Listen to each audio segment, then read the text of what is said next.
பிதாவாகிய தேவனுக்கும் நம் ஆண்டவராகிய இயேசு கிறிஸ்துக்கும் துதியும் கனம் மகிமை உண்டாவதாக. கிறிஸ்தியசுக்குள் அன்பாய் அழைக்கப்பட்ட அன்புக்குரிய சகோதரர்களே, உங்கள் யாருக்கும் கிறிஸ்துக்குள் அன்பை வார்த்தையில் தெரிவித்துக் கொண்டு, பிதாவாகிய தேவன் நமக்கு மீண்டுமாக ஒரு நாளை கொடுத்து இந்த ஒரு சத்திய பாடத்தை கேட்பதற்கு நமக்கு கிருபை செய்திருக்கிறார். எப்பயும் போல நம்ம ஆதார வசனமா எது பார்ப்போம் பார்த்தீங்கன்னா, யோவான் 8ஆம் அதிகாரம் 32ஆம் வசனம். சத்தியத்தையும் அறிவீர்கள், சத்தியம் உங்களை விடுதலை ஆக்கும். ஓகேங்களா? அப்ப இன்னைக்கு ஏதோ ஒரு விஷயத்துல நம்மளுக்கு என்ன கிடைக்க போகுது அப்படி பார்த்தீங்கன்னா, ஒரு விடுதலை. ஓகேங்களா? ரொம்ப நாள் நம்பிட்டு இருந்த ஒரு விஷயத்துல நமக்கு விடுதலை. ஓகேங்களா? பிரதர் சொன்ன மாதிரி இன்னைக்கு பாடத்தோட தலைப்பு என்ன அப்படி பார்த்தீங்கன்னா, இங்கிலீஷ்ல சொல்லும்போது தித்திஸ் அண்ட் ஆஃபரிங்ஸ், தசம பாகம் மற்றும் காணிக்கை. ஓகேங்களா? தசம பாகம் அப்படின்னா என்ன?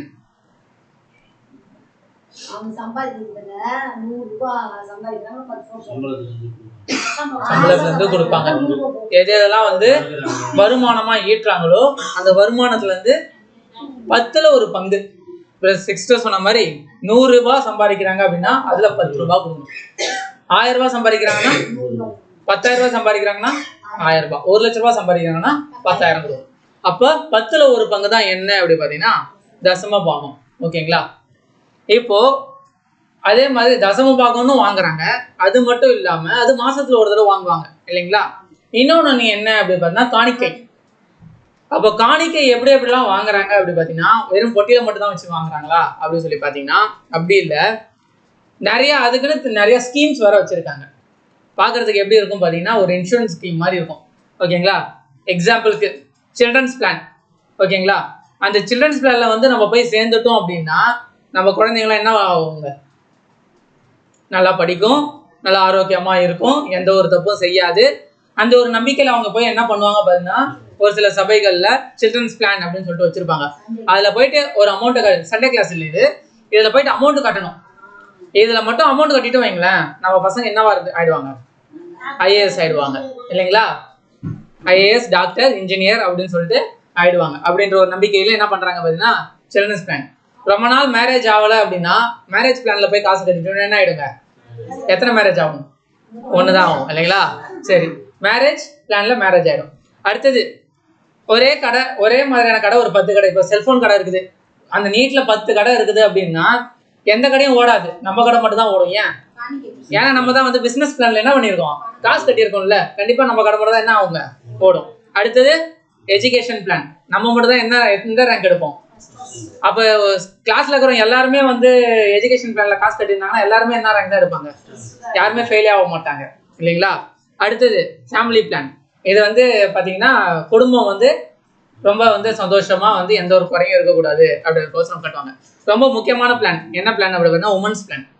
இது எதுக்கு வாங்குறாங்கன்னு அவங்களுக்கும் தெரியாது, எதுக்கு கொடுக்குறாங்கன்னு நமக்கும் தெரியாது. ஆனா உமன்ஸ் பிளான் ஒன்று வச்சு என்ன பண்ணுவாங்க அப்படி பார்த்தீங்கன்னா, ஒரு கூட்டம், ஒரு குழு.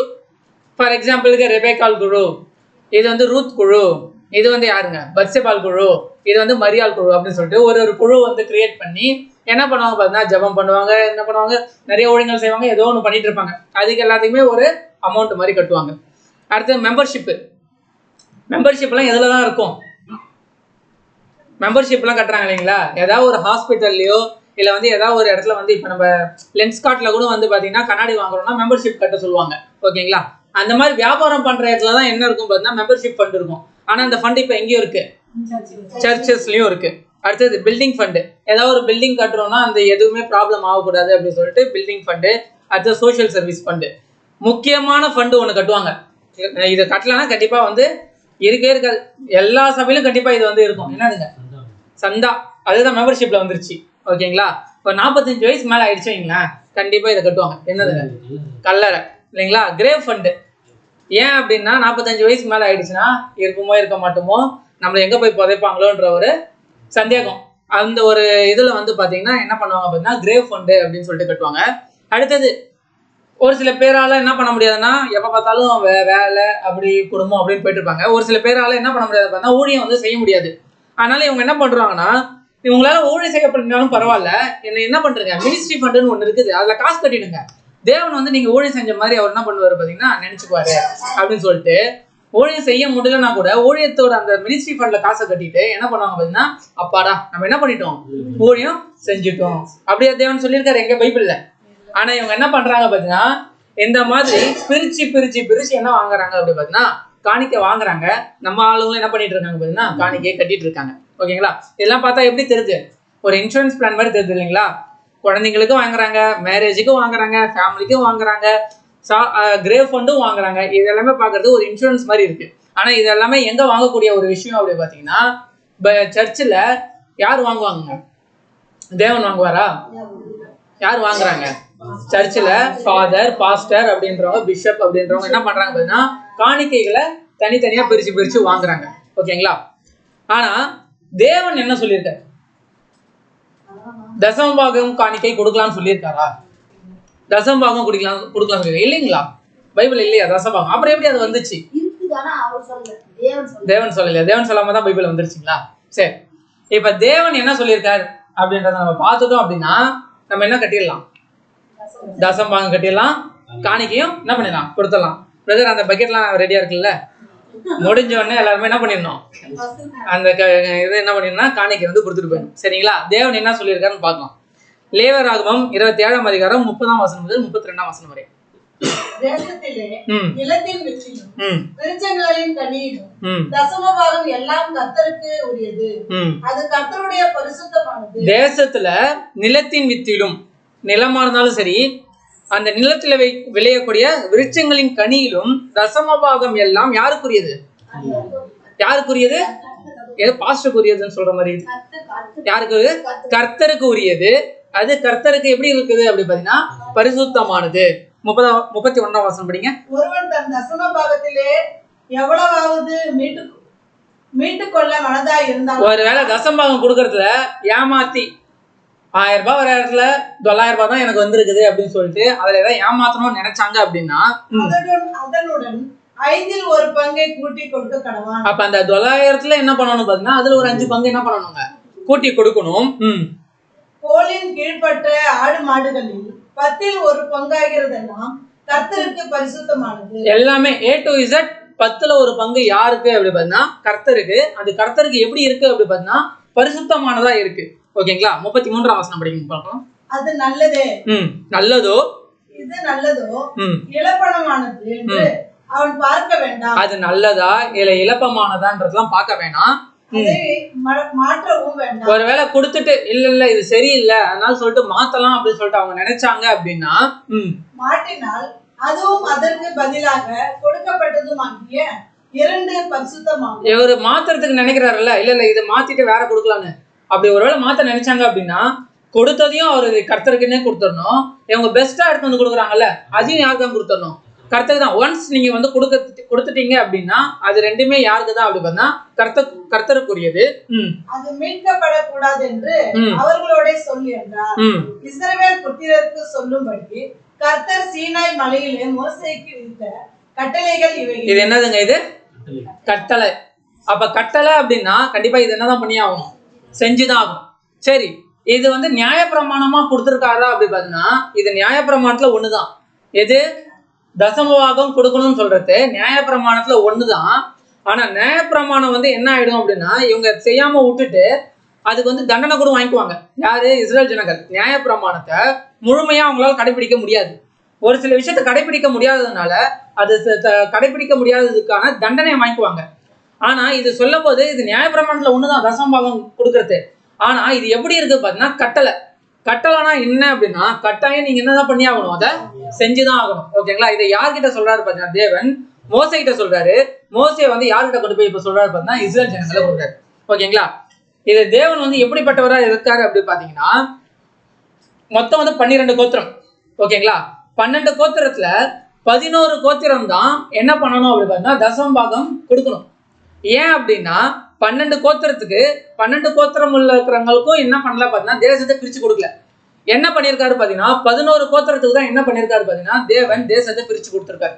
இதுல யார் மட்டும் தேவனுக்கு வந்து தேசம் பிரிச்சு கொடுக்கல அப்படி பாத்தீங்கன்னா இஸ்ரேல் ஜனங்கள்ல லேவியர்கள் இருக்காங்க இல்லைங்களா, அந்த கோத்திரத்தாருக்கு அந்த ஒரு நிலத்தை வந்து என்ன பண்ண பாத்தீங்கன்னா பிரிச்சு கொடுக்கல. இப்ப தசமபாகம் கொடுக்கும்போது யார் மட்டும் தான் இப்ப கொடுக்க முடியும்? 11 கோத்திரம் தான் கொடுக்க முடியும். ஏன் அப்படின்னா லேவி கோத்திரத்துக்கு என்ன இல்ல? நிலம் இல்ல, அவங்களுக்கு எந்த ஒரு விஷயமும் இல்ல, எதுவுமே அவங்களுக்கு உரியது இல்ல. 11 கோத்திரத்துக்கு மட்டும் தான் உரியது. இப்ப 11 கோத்திரம் மட்டும் தான் என்ன கொடுக்கணும் அப்படி பார்த்தா தசமபாகம் கொடுக்கணும். இப்ப தசம்பாகம் கொடுக்கணும்னா இப்ப இவங்க என்ன பண்ணணும் பார்த்தா வருமானத்தை ஈட்டணும். ஓகேங்களா? யாரு? லேவியர்கள் என்ன பண்ணணும்? வருமானத்தை ஈட்டினாதான் தேவனுக்கு என்ன பணம் கொடுக்க முடியும்? தசம்பாகம் கொடுக்க முடியும். இப்ப லேவியர்களுக்கு எதுவுமே இல்ல. ஆனா தேவன் வந்து திக்கற்றவர்கள் கூட என்ன பண்ணிருக்காரு அப்படி பாத்தீங்கன்னா ஏதோ ஒரு விஷயத்த வச்சிருக்காரு. அப்ப லேவியர்களுக்கு எதுவும் வச்சிருக்க மாட்டாங்களா? கண்டிப்பா வச்சிருப்பாரு. வசனம் படிக்கலாம் பாருங்க. லேவியராகமம் 23ஆம் அதிகாரம் 22ஆம் வசனம் கீழே படிங்க. உங்கள் தேசத்தின் வெள்ளையன்மையை நீங்கள் அறுக்கையில் வயலின் ஓரத்தில் இருக்கிறது முற்றிலும் அறுக்காமலும் சிந்தி கிடக்கிற பொறுக்காமலும் எளியவனுக்கு பரதேசிக்கும் அவைகளை விட்டுவிட வேண்டும். நான் உங்கள் தேவனாகி கர்த்தர் என்று சொல் என்று. அப்படியே மேல படிங்க. உபாகமம் 10:18. அவர் திக்கற்ற பிள்ளைகளுக்கும் விதவிக்கும் நியாயம் செய்கிறவரும் அந்நியன் மேல் அன்பு வைத்து அவனுக்கு அன்னவஸ்திரம் கொடுக்கிறவருமாய் இருக்கிறார். என்ன அப்படி பாத்தீங்கன்னா இஸ்ரேல் ஜனங்கள்ல ஒருவேளை பணக்காரங்க என்ன பண்ணலாம் பாத்தீங்கன்னா அங்க இருக்க வயல்ல வந்து எல்லாத்தையும் அறுத்துட்டு போயிட்டாங்க வைங்க. அந்த அறுத்துட்டு போனதுக்கு அப்புறம் அதுல இருந்து அறுக்கும் போது கீழே விழுது இல்லையா, அதை வந்து கூட என்ன பண்ணக்கூடாதுங்க, பொறுக்க கூடாது. ஏன் அப்படின்னா அந்த தேசத்துல திக்கற்ற பிள்ளைகள் இருப்பாங்க இல்லைங்களா, ஏழைகள் இருப்பாங்க இல்லைங்களா, அவங்க வந்து என்ன பண்ணலாம் அப்படி பாத்தீங்கன்னா அதை வந்து பொறுக்கிட்டு போகலாம். ஓகேங்களா? அதை வந்து யார்கிட்டயுமே போயிட்டு இதை நான் பொறுக்கிக்குவா அப்படின்னு சொல்லி கேட்கறது கூட வந்து யார்கிட்டயுமே வந்து ரைட்ஸ் இல்லை, கேட்கவும் தேவையில்லை. இவங்க என்ன பண்ணணும் பாத்தீங்கன்னா பொறுக்கிட்டு போகலாம். அப்ப திக்கற்ற பிள்ளைகளுக்கும் என்ன பண்ணிருக்காங்க அப்படி பாத்தீங்கன்னா தேவன் வந்து ஒரு விஷயத்த வச்சிருக்காரு அப்படின்றத பாக்குறோம். உபாகமம் 24ஆம் அதிகாரம் 19ஆம் வசனம். நீ உன் பயிரை அறுக்கையில் உன் வயலிலே ஒரு அரிக்கட்டை மறதியாய் வைத்து வந்தாயானால் அதை எடுத்து வரும்படி திரும்ப போக வேண்டாம். உன் தேவனாகிய கர்த்தர் உன் கைப்பிரயத்தில் எல்லாம் உன்னை ஆசீர்வதிக்கும்படி அதை பரதேசிக்கும் திக்கற்ற பிள்ளைகளுக்கும் விதவைக்கும் விட்டு விடுவாயாக. இப்ப ஒருவேளை அரிக்கட்டை வந்து நல்லா அந்த கட்டி வச்சிருப்பாங்க இல்லைங்களா, அரிக்கட்டு இப்படிதான் இருக்கும். அதை வந்து கட்டி வச்சதை ஒருவேளை மறந்துட்டு போயிட்டாங்கன்னா கூட திருப்பி ரிட்டர்ன் போயிட்டு என்ன பண்ணக்கூடாதுங்க, ரிட்டர்ன் எடுக்கக்கூடாது. ஏன் அப்படின்னா அது வந்து திக்கற்ற பிள்ளைகளுக்கும் விதவைக்கும் என்னவா இருக்கு பாத்தீங்கன்னா அது வந்து யூஸ் ஆகும் அப்படின்றதுனால இந்த மாதிரியான ஒரு கட்டளைகள்லாம் தேவன் என்ன பண்ணிருக்காரு பாத்தீங்கன்னா அந்த இஸ்ரேல் ஜனங்கள் மத்தியில வச்சிருக்காரு. இப்ப திக்கற்ற பிள்ளைகளுக்கே அவங்க வந்து யோசிக்கும் போது லேவி கோத்திரத்தார் இப்ப யாரா இருக்க போறாங்க பாத்தீங்கன்னா ஆசாரிய ஊழியம் செய்ய போறாங்க இல்லைங்களா. அப்போ அவங்களுக்கு கண்டிப்பா என்ன பண்ணிருப்பாரு பாத்தீங்கன்னா ஏதோ ஒரு விஷயத்த வச்சிருப்பாரு. அத வந்து நிலத்தை பிரிக்கும் போதே 11 கோத்திரத்துல நிலத்தை பிரிச்சிருக்காருன்னும் போது அப்ப லேவி கோத்திரத்தாருக்கு ஏதோ ஒண்ணு வச்சிருப்பாரு இல்லைங்களா. இப்ப அந்த லேவி கோத்திரத்தார் அவங்களுக்கு தேவைன்றதுனாலதான் இப்ப என்ன பண்றாரு பாத்தீங்கன்னா அந்த 11 கோத்திரமும் செய்யக்கூடிய வேலைகள்ல வரக்கூடிய வருமானத்துல என்ன பண்ணணும் பாத்தீங்கன்னா 10ல் 1 பங்கு இப்ப யாருக்கு கொடுக்கணும் பாத்தீங்கன்னா லேவி கோத்திரத்தாருக்கு என்ன பண்ணணுங்க, கொடுக்கணும். வசனம் படிக்கலாம் பாருங்க. என்னாகும் 18ஆம் அதிகாரம் 21, 22. இதோ லேவியின் புத்திரர் ஆசரிப்பு கூடாரத்தின் பணிவிடையை செய்கிறார். அவர்களுடைய வேலைக்காக இஸ்ரவேலருக்குள்ளவை எல்லாவற்றிலும் தசம பாகத்தை அவர்களுக்கு சுதந்திரமாக கொடுத்தேன். இஸ்ரவேல் புத்திரர் குற்றம் சுமந்து சாகாதபடிக்கு இனி ஆசரிப்பு கூடாரத்தில் கிட்டாது இருக்க கடவார்கள். இப்ப வந்து இஸ்ரேல் ஜனங்கள் ஆசரிப்பு கூடாரத்துக்கு கிட்ட வரது கூட அவங்களுக்கு என்ன இல்ல பாத்தீங்கன்னா ரைட்ஸ் இல்ல. இப்ப ஆசரிப்பு கூடாரத்துக்குள்ளார யார் தான் போய் வேலை செய்யணும் அப்படி பாத்தீங்கன்னா இஸ்ரேல் ஜனங்கள் தான் செய்யணும். இப்ப இஸ்ரேல் ஜனங்கள் செய்யக்கூடிய வேலைக்கு சம்பளம் தான் என்ன அப்படி பாத்தீங்கன்னா இஸ்ரேல் ஜனங்கள் அதாவது லேவியர்கள் செய்யக்கூடிய வேலைக்கு சம்பளம் தான் என்ன அப்படி பாத்தீங்கன்னா இஸ்ரேல் ஜனங்கள் தரக்கூடிய தசம பாகம். ஓகேங்களா? அப்ப 10ல் 1 பங்கு இப்ப யாருக்கு கொடுக்கணும், லேவியர்களுக்கு கொடுக்கணும். முக்கியமா லேவியர்களுக்கு யாருக்கு போய் சேரும் அப்படி பார்த்தா ஆசாரிய ஊழியம் செய்யக்கூடியவர்களுக்கு போய் சேரும். இப்போ அது கொடுக்குறாங்க இல்லைங்களா. இப்ப அவங்க எப்படி கொடுக்கணும் பாத்தீங்கன்னா இது யாருக்கு கொடுக்க போறோம், கர்த்தருக்கு தேவனுக்கு கொடுக்க போறோம் அப்படின்ற ஒரு மனநிலைமையோட இப்ப யாருக்கு கொடுக்கணும் அப்படி பாத்தீங்கன்னா லேவியர்களுக்கு கொடுக்கணும். ஓகேங்களா? அடுத்த வசனம் படிங்க. 23ஆம் வசனம். லேவியர் மாத்திரம் ஆசரிப்பு கூடாரத்துக்கு அடுத்த வேலைகளை செய்ய வேண்டும். அவர்கள் தங்கள் அக்கிரமத்தை சுமப்பார்கள். இஸ்ரவேல் புத்திரர் நடுவே அவர்களுக்கு சுதந்திரம் இல்லை என்பது உங்கள் தலைமுறை தோறும் நித்திய கட்டளையா. இது எப்படி பாத்தீங்கன்னா இந்த தசம்பாகம் கொடுக்கறது அதாவது லேவியர்களுக்கு இஸ்ரேல்களுக்குள்ளார எந்த ஒரு சுதந்திரமும் இல்ல, அவங்களுக்கு ஆசரிப்பு கூடாரம் தான் அவங்களுடைய சுதந்திரம் அப்படின்றது தலைமுறை தோறும் நித்திய கட்டளையா இருக்கும். அப்போ தலைமுறையா இதுக்கு ஒரு எண்டே இல்ல, தலைமுறையா இது என்னவா இருக்கு பாத்தீங்கன்னா ஒரு கட்டளையா இருக்கு இஸ்ரேல் ஜனங்கள் மத்தியில. 24ஆம் வசனம் படிங்க. இஸ்ரவேல் புத்திரர் கர்த்தருக்கு ஏறெடுத்து படைக்கும் படைப்பாகிய தசம பாகத்தை இஸ்ரவேலுக்கு சுதந்திரமாக கொடுத்தேன். லேவியர்களுக்கு தசம பாகத்தை லேவியருக்கு சுதந்திரமாக கொடுத்தேன். ஆகையால் இஸ்ரவேல் புத்திரரின் நடுவே அவர்களுக்கு சுதந்திரம் இல்லை என்று அவர்களுக்கு சொன்னேன் என்றார். இப்ப தெரிஞ்சுங்களா. இப்ப தசம பாகம் யாருக்கு போகுது, லேவியர்களுக்கு போகுது. யாருக்கு? தேவனுக்கு தான் வந்து ஃபர்ஸ்ட் சொன்னாரு இது கர்த்தருக்கு பரிசுத்தமா இருக்குதுன்னு சொன்னாரு. இப்ப யாருக்கு போகுது அப்படி பார்த்தீங்கன்னா லேவியர்களுக்கு போகுது.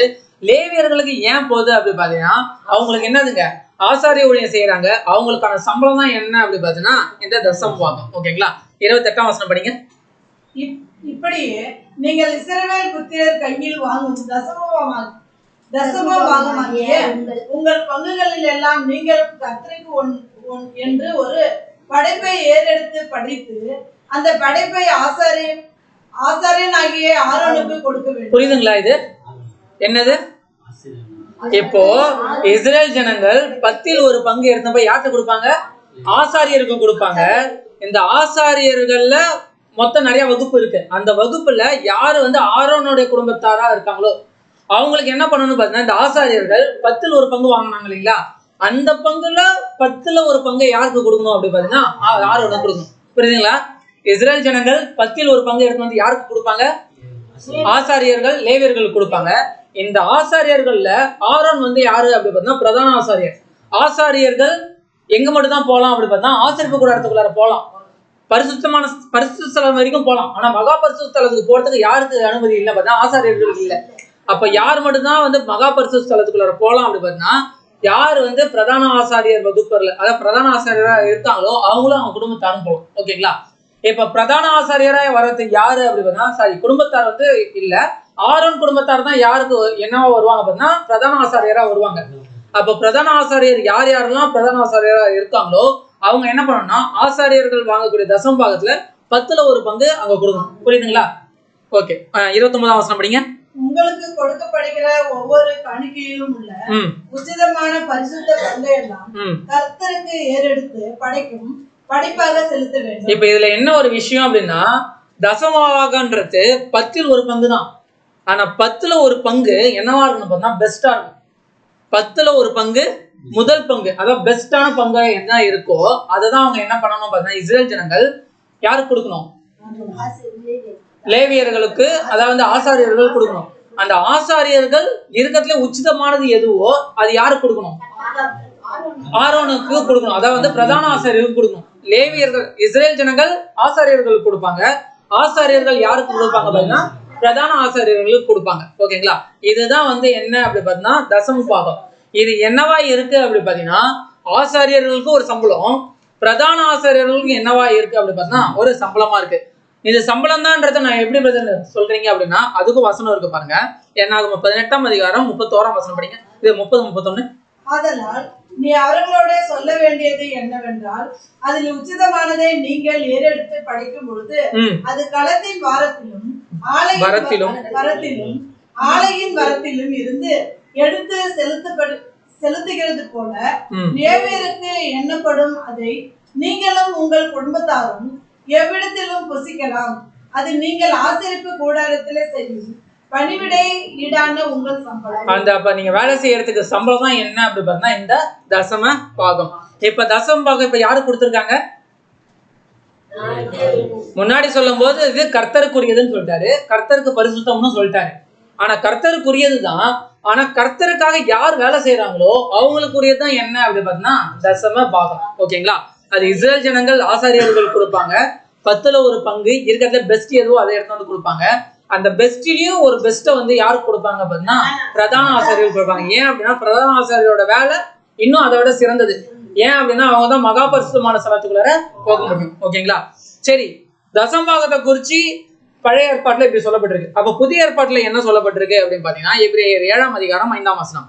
லேவியின் புத்திரரில் ஆசாரியத்துவத்தை அடைகிறவர்களுக்கும் ஆபிரகாமின் அறையிலிருந்து வந்த தங்கள் சகோதரரான ஜனங்களின் கையிலே நியாய பிரமாணத்தின்படி தசம பாகம் வாங்குவதற்கு கட்டளை பெற்றிருக்கு. இப்ப தசம பாகம் அப்படின்றது என்னவா இருக்கு அப்படி பார்த்தீங்கன்னா இது ஒரு நியாய பிரமாணம்.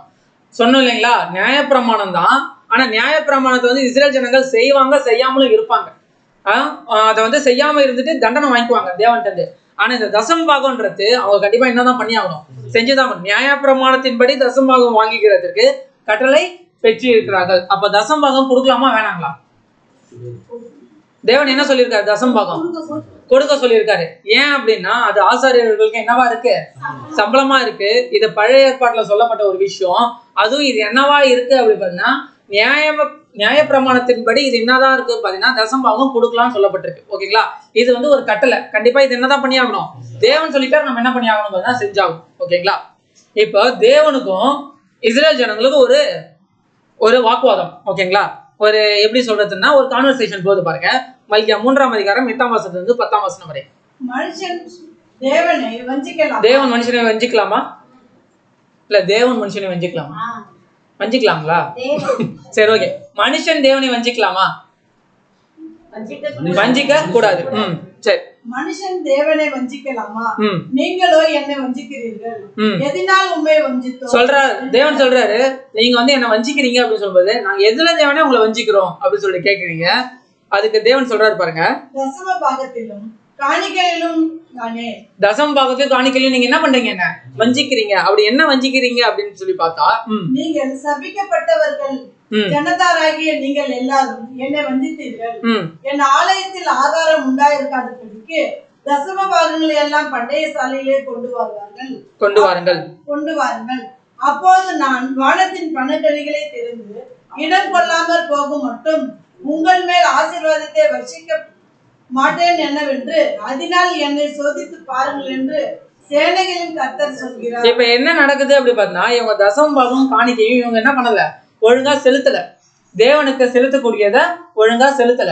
இப்ப நீங்க ஒரு வேளை என்ன வந்து செலுத்திருந்தீங்க வைங்கன்னா, உங்களுக்கு எப்படி கொடுத்துருப்பேன் பாத்தீங்கன்னா, பல கனிகளை, அதாவது வானத்தின் பல கனிகளை திறந்து அப்படின்னா என்ன அப்படின்னா மிகப்பெரிய ஒரு ஆசீர்வாதத்தை நான் என்ன பண்ணிருப்பேன், உங்களுக்கு கொடுத்துருப்பேன். அப்ப நீங்க என்ன பண்ணல அப்படி பாத்தீங்கன்னா, எனக்கு செலுத்தக்கூடிய தசம்பாகம் காணிக்க நீங்க என்ன பண்ணல, செலுத்தாம நீங்க என்ன பண்ணிட்டீங்க அப்படி பாத்தீங்கன்னா என்ன வஞ்சித்துட்டீங்க அப்படின்னு சொல்லிட்டு தேவன் சொல்றாரு. ஓகேங்களா, சரி. இப்ப தேவன் வந்து தசம்பாகம் கொடுக்கலன்றாரு இல்லைங்களா, அப்ப அவங்க கொடுக்கலதானா அப்படின்றத நம்ம எப்படி பார்க்கலாம். ஏன்னா இது வந்து கட்டளையா விட்டுட்டாங்க. இவங்க கண்டிப்பா இது என்ன பண்ணிதான் ஆகணும் பார்த்தீங்கன்னா செஞ்சுதான் ஆயிருக்கணும். ஆனா இவங்க செய்யாம விட்டுட்டாங்களா அப்படின்னு சொல்லிட்டு நம்ம பார்க்கணும். அப்ப பார்க்கும்போது பாத்தீங்கன்னா மல்கியாவை படிக்கிறதுக்குள்ளே ஒரு சில ஸ்டைல் இருக்கு. ஓகேங்களா, இது எப்படி போகும் பாத்தீங்கன்னா ஒரு வாக்குவாதம் மாதிரி, ஒரு டிபேட் மாதிரி போகும். நீங்க ஒண்ணு சொல்றதுக்கு நான் எதிர்மறையா சொல்றதும், நான் ஒண்ணு சொல்றதுக்கு நீங்க ஒரு எதிர்மறையா சொல்றதும் அந்த மாதிரி போவோம். இப்ப நம்ம மல்கியா படிக்கலாம் பாருங்க. மல்கியா 1ஆம் அதிகாரம் 1-2 வசனம்.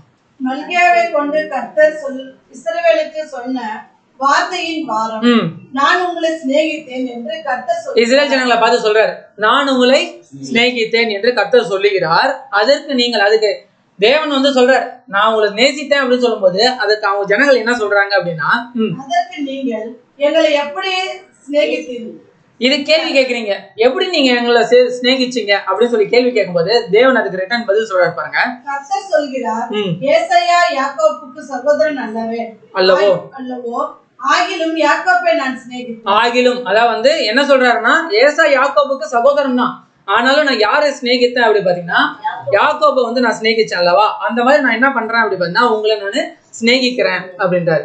அடுத்தது 6ஆம் வசனம் படிங்க. குமாரன் தன் பிதாவையும் ஊழியக்காரன் தன் எஜமானையும் கனம் பண்ணுகிறார்களே, நான் பிதாவானால் என் கனம் எங்கே? ஊழியக்காரன் கூட என்ன பண்றாரு, எஜமான கனம் பண்றாரு. குமாரன் என்ன யாரு கனம் பண்றாரு, தன்னுடைய பிதாவை கனம் பண்றாரு. அப்ப நான் பிதாவானால் என் கனம் எங்கே? நான் எஜமானால் எனக்கு பயப்படும் பயம் எங்கே என்று சேனைகளின் கர்த்தர் தமது நாமத்தை அசட்டை பண்ணுகிற ஆசாரியர்கள் ஆகிய உங்களை கேட்கிறார். அதற்கு நீங்கள் உமது நாமத்தை எதினாலே அசட்டை பண்ணினோம் என்கிறீர்கள். என் பீடத்தின் மேல் அசுத்தமான அப்பத்தை படைக்கிறதுனாலே, ஆனாலும் உம்மை எதினால் அசுத்தப்படுத்தினோம் என்கிறீர்கள்.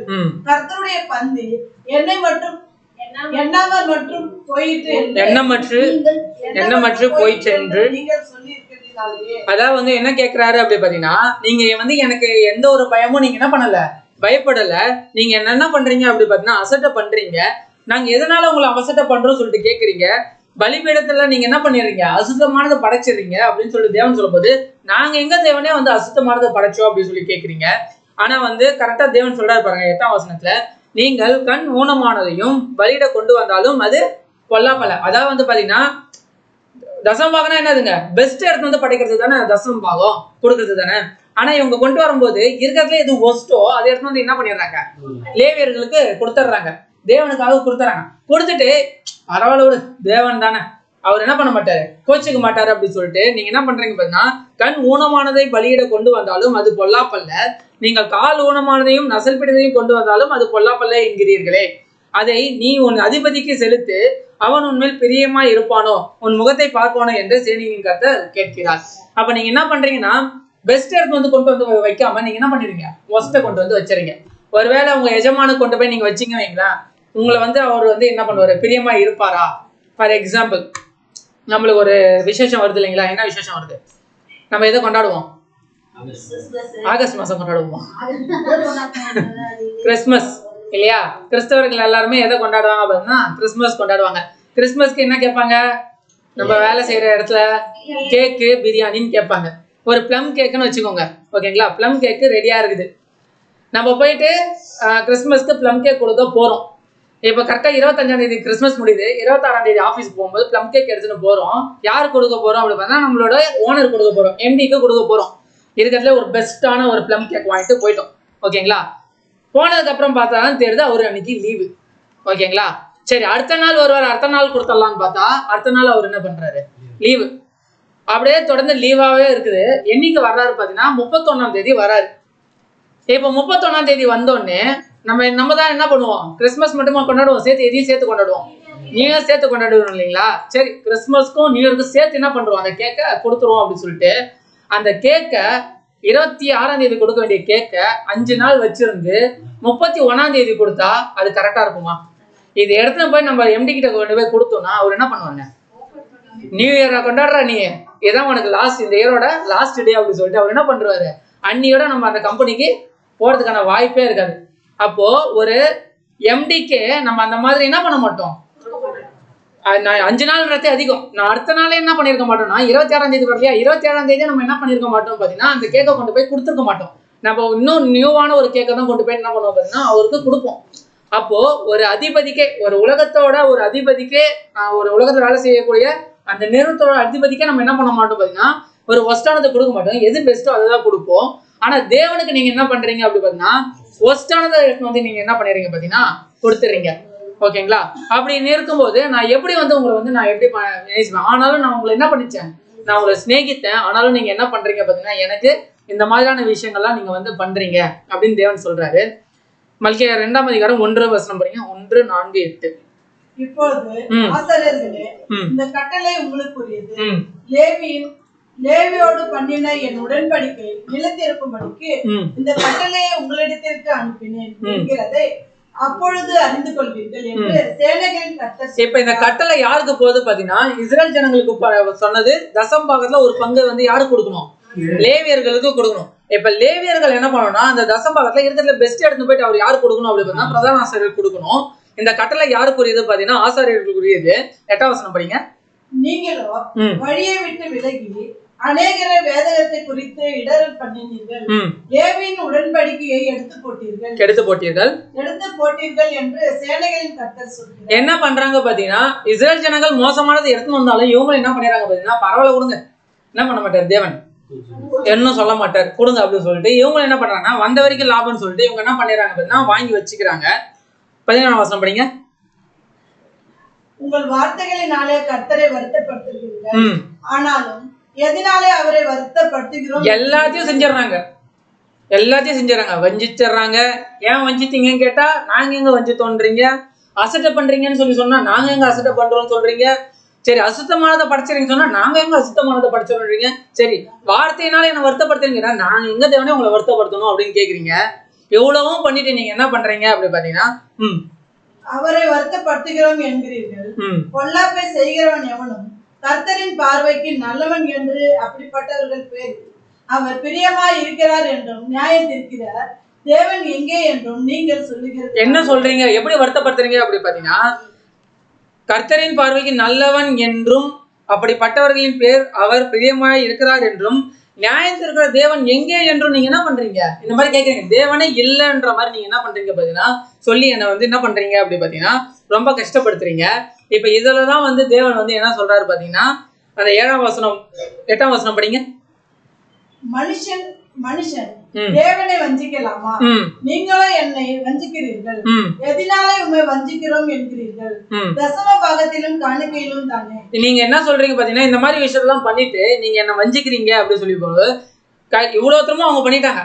சொல்லும் போதெல்லாம் இவங்க ஏருக்கு மாறா பேசிட்டு இருக்காங்க இஸ்ரேல் ஜனங்கள். சரி, கடைசியா வந்து நீங்க எங்களை வஞ்சிக்கிறீங்கன்னு சொன்னா எதுல நாங்க வஞ்சிக்கிறோம்னு சொல்லிட்டு திருப்பி நீங்க அதே மாதிரிதான் கேக்குறீங்க. தேவன் கரெக்டா சொல்றாரு, எதுல வஞ்சிக்கிறீங்க அப்படின்னு பாத்தீங்கன்னா தசம் பாகத்திலையும் காணிக்கையிடும்.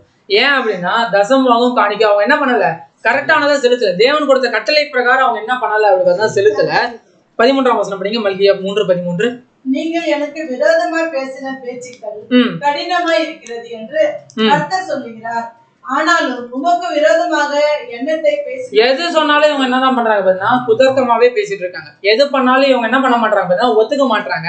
இவங்க பண்ற தப்பு எல்லாத்தையும் தேவன் சுட்டி காமிச்சாலுமே இவங்க என்ன பண்றாங்க பாத்தீங்கன்னா ஒத்துக்க மாட்டாங்க. அதே தப்பதான் செஞ்சுட்டு இருக்காங்க. ஓகேங்களா? இப்ப நம்ம திருப்பி அந்த தசம்பாகத்துக்கு போனோம் அப்படின்னா இவங்க தசம்பாகம் ஃபுல்லாவே எப்படிதான் படைக்கிறாங்க அப்படின்னா கண் ஊனமானது, கால் ஊனமானது, நசல் பிடிச்சது, இந்த மாதிரி ஒரு விஷயத்த ஸ்டார்டிங்ல இவங்க எப்படி பண்ணிருக்காங்க பாத்தீங்கன்னா ஒரு பெஸ்டானதை கொடுத்துருக்காங்க.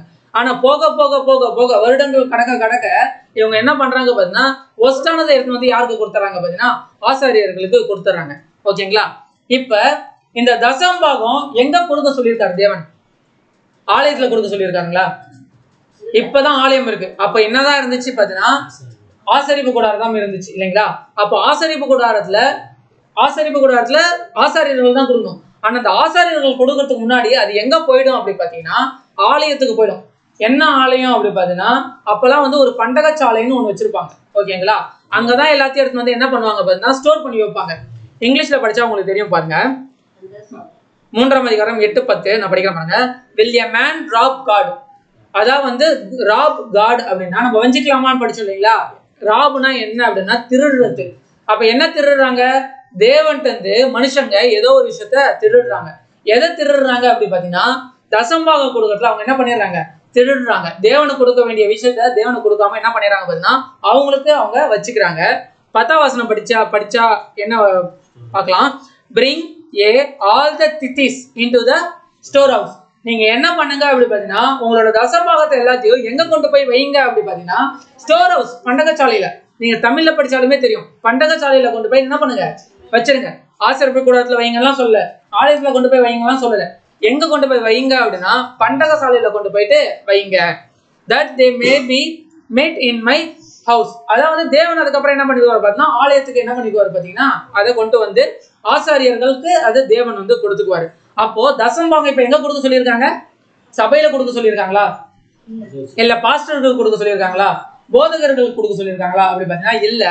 அந்த தசம்பாகம் பண்டகசாலைக்கு போயிடுச்சு அப்படின்னா அதை யார் பிரிச்சு எடுத்துக்குவாங்க பார்த்தீங்கன்னா லேவியர்கள் பிரிச்சு எடுத்துக்குவாங்க. அந்த லேவியர்கள் என்ன பண்ணுவாங்க பார்த்தீங்கன்னா அதுல எது பெஸ்டோ அது என்ன பண்ணுவாங்க பார்த்தீங்கன்னா பிரதான ஆசாரியர்களுக்கு கொடுப்பாங்க. ஓகேங்களா? இப்ப தசமபாகம் அப்படின்றது என்ன அப்படி பார்த்தீங்கன்னா நியாயப்பிரமாண கட்டளையில ஒண்ணு. நியாயப்பிரமாண கட்டளை ஒண்ணு தானே. எதுல பார்த்தோம்? எபிரேயர்ல பார்த்தோம். நியாயப்பிரமாணத்தின்படி தசமபாகம் அதை வந்து பெறறதுக்கு அவங்க கட்டளை பெற்றிருக்கிறார்கள். அப்போ நியாயப்பிரமாணத்துல ஒண்ணுதான் என்ன அப்படி பார்த்தீங்கன்னா தசமபாகம். இன்னொன்னு என்ன அப்படி பார்த்தீங்கன்னா அது கர்த்தருக்கு எப்படிப்பட்டது? பரிசுத்தமானது. 3வது இது இஸ்ரேல் ஜனங்களுக்கு கொடுத்தாங்க அப்படின்னா யாருக்கு இப்ப ஆசீர்வாதம் அப்படி பார்த்தீங்கன்னா இஸ்ரேல் ஜனங்களுக்கு. எப்படி இஸ்ரேல் ஜனங்களுக்கு ஆசீர்வாதம்? அவங்க யாருக்கு கொடுப்பாங்க? ஆசாரியர்களுக்கு கொடுப்பாங்க. ஆசாரியர்கள் நல்லா இருந்தா தானே, அவங்க சாப்பிட்டு நல்லா ஆரோக்கியமா இருந்தாதான் இவங்களுடைய பலியை கொண்டு போயிட்டு தேவனுக்கு என்ன பண்ண முடியும் பார்த்தீங்கன்னா கொண்டு போய் சேர்க்க முடியும். அப்போ ஆசாரியர்கள் நல்லா ஆரோக்கியமா இருந்தாதான் இஸ்ரேல் ஜனங்கள் என்னவா இருக்க முடியும் பார்த்தீங்கன்னா ஆசீர்வாதமா இருக்க முடியும். இன்னொன்னு தசம்பாகம் முக்கியமான எந்த விஷயம் அப்படி பார்த்தீங்கன்னா ஆசாரியர்களுக்கான சம்பளம். ஓகே, இதுதான் என்ன அப்படி பார்த்தீங்கன்னா தசம்பாகம். இப்ப நம்ம தசம்பாகம் கொடுத்துட்டு இருக்கோம் இல்லைங்களா? இப்ப யாராவது ஆசாரியர்கள் இருக்காங்களா? ஆனா ஏன் நம்ம தசம்பாகம் கொடுக்குறோம்? இவ்வளவுதான் தசம்பாகம். தசம்பாகம் நியாயப்பிரமாண கட்டளை ஒண்ணு. கர்த்தருக்கு எப்படிப்பட்டது? பரிசுத்தமானது. இது கொடுத்தாங்கன்னா இஸ்ரேல் ஜனங்கள் ஆசீர்வாதமா இருப்பாங்க. ஆசாரியர்களுக்கு என்னது? சம்பளம். ஒருவேளை நம்ம தசம்பாகம் கொடுத்துட்டு நம்ம ஆசீர்வாதமா இருக்குமா? இல்லைங்களா? அப்ப இல்லைன்னா நம்ம ஏன் தசம்பாகம் கொடுக்குறோம்? ஓகேங்களா? சரி, பழைய ஏற்பாட்டுல தசம்பாகம் கொடுக்க சொல்லியிருக்கு. ஏன் அப்படின்னா ஆசாரியர்களுக்கு சம்பளம்ன்றதுனால. ஒருவேளை பழைய ஏற்பாட்டுல அப்படி சொல்லப்பட்டிருக்கு. புதிய ஏற்பாட்டுல தசம்பாகம் கொடுக்க சொல்லிச்சு வைங்களா, நம்ம என்ன பண்ணிடலாம், கொடுத்தலாம். ஏன் அப்படின்னா புதிய ஏற்பாட்டுல இருக்கிறத நம்ம என்ன பண்ணணும் பார்த்தீங்கன்னா பின்பற்றணும். ஓகேங்களா. பழைய ஏற்பாடு இஸ்ரேல் ஜனங்களோட முடிஞ்சிருச்சு. புதிய ஏற்பாட்டுலயும் அந்த விஷயம் தொடர்ந்துச்சு அப்படின்னா நம்ம என்ன பண்ணிடலாம் அப்படின்னா தசம்பாகம் கொடுக்கலாம். ஒருவேளை கொடுக்க வேணாம்னு சொல்லிச்சுன்னா கொடுக்கூடாது இல்லைங்களா. ஏன் அப்படின்னா இது பைபிள் சொல்லியிருக்கு, வேதம் சொல்லியிருக்கு, அதை நம்ம கேட்கணும். அப்போஸ்தலர் 15:24 அப்போஸ்தலர்கள் சொல்றாங்க பாருங்க. எங்களால் கட்டளை பெறாத சிலர், எங்களால் அதாவது அப்போஸ்தலர்கள் சொல்றாங்க, எங்களால் கட்டளை பெறாத சிலர் எங்களிடத்திலிருந்து புறப்பட்டு நீங்கள் விருத்த சேதனம் அடைய வேண்டும் என்றும் நியாய பிரமாணத்தை கைக்கொள்ள வேண்டும் என்றும் சொல்லி இப்படிப்பட்ட வார்த்தைகளால் உங்களை கலக்கி உங்கள் ஆத்துமாக்களை புரட்டினார்கள் என்று நாங்கள் கேள்விப்பட்டபடி. உங்கள் ஆத்துமாக்களை புரட்டுறாங்க, உங்களை போட்டு என்ன பண்றாங்க பாத்தீங்கன்னா கலக்குறாங்க, மனக்குழப்பத்துக்கு கொண்டு வராங்க. இதெல்லாம் எப்படி கொண்டு வராங்க அப்படி பாத்தீங்கன்னா நீங்க கண்டிப்பா விருத்த சேதனம் பண்ணணும். இன்னொன்னு என்னன்னா நீங்க நியாயப்பிரமாணத்தை கடைபிடிக்கணும் அப்படின்னு சொல்றாங்க. அப்ப இதுல இருந்து என்ன புரியுதுன்னு பாத்தீங்கன்னா அப்போஸ்தலர்கள் நியாயப்பிரமாணத்தை என்ன பண்ணல, கடைபிடிக்க இல்லை. அவங்க கடைபிடிக்காததுனாலதான் இதெல்லாம் வந்து தவறான உபதேசமா இருக்கு. அப்ப நியாயப்பிரமாணத்தை கடைபிடிக்கிறது தவறான ஒரு உபதேசம். அதனாலதான் வந்து என்ன பண்றாங்க பாத்தீங்கன்னா அப்போஸ்தலர்கள் அதை வந்து கடைபிடிக்க இல்லை. அப்ப அப்போஸ்தலர்கள் கடைபிடிக்கல அப்படின்னா நம்மளும் என்ன பண்ணக்கூடாதுங்க, கடைபிடிக்க கூடாது இல்லைங்களா. அப்போ நியாயப்பிரமாணத்தை கை கொள்ள வேண்டும் என்று சொல்லி இப்படிப்பட்ட வார்த்தைகளால் உங்களை கலக்கி உங்கள் ஆத்மாக்களை புரட்டினார்கள். அப்ப நான் என்ன பண்ண போறோம் அப்படி பாத்தீங்கன்னா ஒரு சில பேர் என்ன பண்றாங்க பாத்தீங்கன்னா அப்போஸ்தலர்கள் அவங்கள்ட்ட அனுப்புறாங்க. யார் யாரெல்லாம் விருத்த சேதனம் பண்ணியிருக்காங்களோ, யார் யாரெல்லாம் நியாயப்பிரமாணத்தை கடைபிடிக்கிறாங்களோ இந்த மாதிரிலாம் நீங்க பண்ணக்கூடாது அப்படின்னு சொல்லிட்டு அப்போஸ்தலர்கள் ஒரு சில பேரை அவங்கள்ட்ட அனுப்பி வைக்கிறாங்க, பண்ணக்கூடாதுன்னு சொல்றது. அது யார் யார் அனுப்புறாங்க அப்படி பாத்தீங்கன்னா அப்போஸ்தலர்கள்ல யார் உங்களுக்கு ரொம்ப பிடிக்கும்? பவுல், பேதுரு. அவங்க சொன்னா நம்ம கேட்போமா, கேட்க மாட்டோம்ல. அப்ப பவுல் சொன்னா நம்ம என்ன பண்ணணும், கேட்கணும். ஏன் அப்படின்னா அப்போஸ்தலர்கள்ல பவுல் தான் வந்து ஒரு பெஸ்டான ஒரு சத்தியத்தை சொல்லக்கூடிய ஒரு ஆளு. ஓகேங்களா. அப்ப அப்போஸ்தலர் 15:25-26 நம்முடைய கர்த்தராக இயேசு கிறிஸ்துவின் நாமத்திற்காக தங்கள் பிராணனையும் ஒப்புக் கொடுக்க துணிந்தவர்கள், நம்முடைய கர்த்தராக இயேசு கிறிஸ்துவினுடைய நாமத்திற்காக தன்னுடைய உயிரை என்ன பண்ணிருக்காங்க பாத்தீங்கன்னா ஒப்பு கொடுக்க துணிஞ்சிருக்காங்க. துணிந்தவர்களும் அப்போஸ்தலர்கள் சொல்றாங்க எங்களுக்கு ரொம்ப எப்படி நம்மளுக்கு எப்படி வந்து பவுல் வந்து ரொம்ப பிடிக்குமோ அதே மாதிரி அப்போஸ்தலர்கள் மத்தியில ரொம்ப பிடிச்ச ஆளா யாரு இருக்காங்க அப்படி பாத்தீங்கன்னா பர்னபா பவுல் என்பவர்களோட கூட உங்களால் தெரிந்து கொள்ளப்பட்ட சில மனுஷரை உங்களிடத்திற்கு அனுப்புகிறது ஒருமனப்பட்டு கூடின எங்களுக்கு நலமாக கண்டது. இப்ப நான் அவங்க வந்து என்ன பண்ண போறோம் பாத்தீங்கன்னா உங்கள்கிட்ட வந்து ஒரு சில விஷயங்களை சொல்ல போறோம்.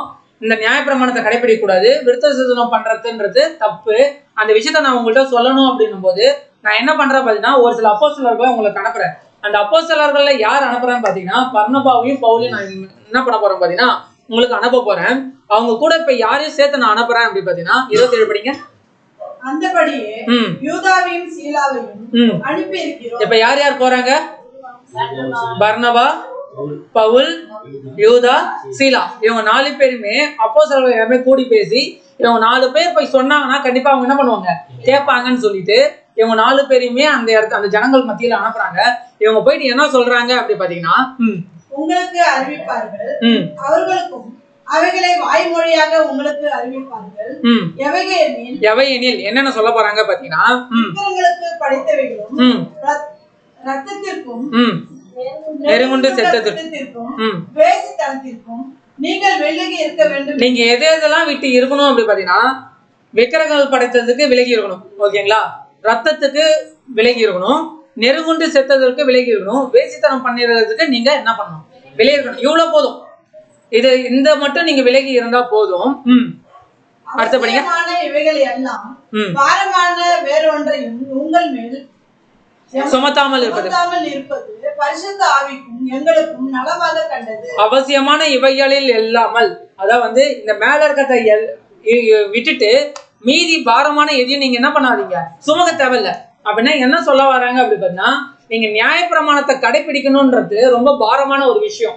ஏன் அப்படின்னா உலகத்துல இருக்கிற பிறந்த மனிதர்கள் யாருமே கிறிஸ்துவ தவிர வேற யாருமே நியாயப்பிரமாணத்தை முழுவதுமா என்ன பண்ணல, கை கொள்ளல, நிறைவேற்றி முடிக்கல. அப்ப நீங்க நியாயப்பிரமாணத்தை கடைபிடிக்கணும்ன்றது அவசியம் இல்ல, விருத்த சேதனம் பண்ணணும்ன்றது அவசியம் இல்ல. இது எல்லாத்தையும் நீங்க கடைபிடிச்சீங்க அப்படின்னா இது எல்லாமே எப்படி இருக்கும், உங்களுக்கு பாரமா இருக்கும். நீங்க என்ன செய்ய தேவைன்னா இந்த மேல சொல்லப்பட்டிருக்கு இல்லைங்களா, 4 விஷயத்த மட்டும் செய்யாம இருந்தா போதும். மீதி எல்லாமே நீங்க வந்து செய்யணும்ன்ற அவசியம் இல்ல.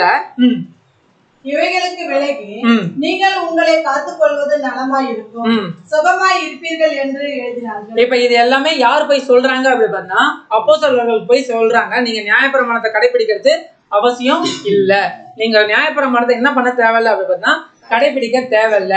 யார் சொல்றா? இது அப்போஸ்தலர்கள் சொல்லியிருக்காங்க. ஓகேங்களா? இன்னொரு வசனம் கூட படிக்கலாம் பாருங்க. எபேசியர் 2:15-16. சட்ட திட்டங்களாகிய நியாய பிரமாணத்தை நம்முடைய மாம்சத்தினாலே ஒழித்து இருக்கிறது. போதும். என்ன அப்படின்னா நியாய பிரமாணம் ஏன் கடைபிடிக்க தேவையில்ல அப்படின்னா அது எல்லாமே என்ன ஆயிடுச்சு, அது என்ன ஆயிடுச்சு, ஒழிஞ்சு போச்சு. இப்ப இந்த வசனம் வந்து பாத்தீங்கன்னா அப்போஸ்தலர்கள் சொல்ற போது பாத்தீங்கன்னா இயேசு கிறிஸ்து அவங்க மத்தியில இருந்தாருங்களா? இல்ல. அப்போ இயேசு கிறிஸ்து இருக்கும் போதுதான் என்ன இருந்துச்சு பார்த்தீங்கன்னா நியாய பிரமாணம் இருந்துச்சு. இயேசு கிறிஸ்து எப்ப சிலுவையில வந்து மரித்தாரோ அப்பயே என்ன பண்ணிட்டாரு அப்படி பார்த்தீங்கன்னா சட்ட திட்டங்கள் ஆகிய நியாயப்பிரமாணத்தை தம்முடைய மாம்சத்தினால என்ன பண்ணிட்டாருங்க, ஒழித்துட்டாரு.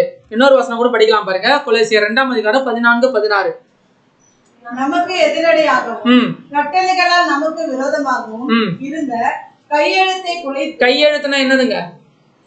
கையெழுத்துனா நமக்கு எதிரடையாகவும் கட்டளைகளால் நமக்கு விரோதமாகவும் இருந்த கையெழுத்து அப்படின்னா கையால எழுதப்பட்ட நியாயப்பிரமாணம்.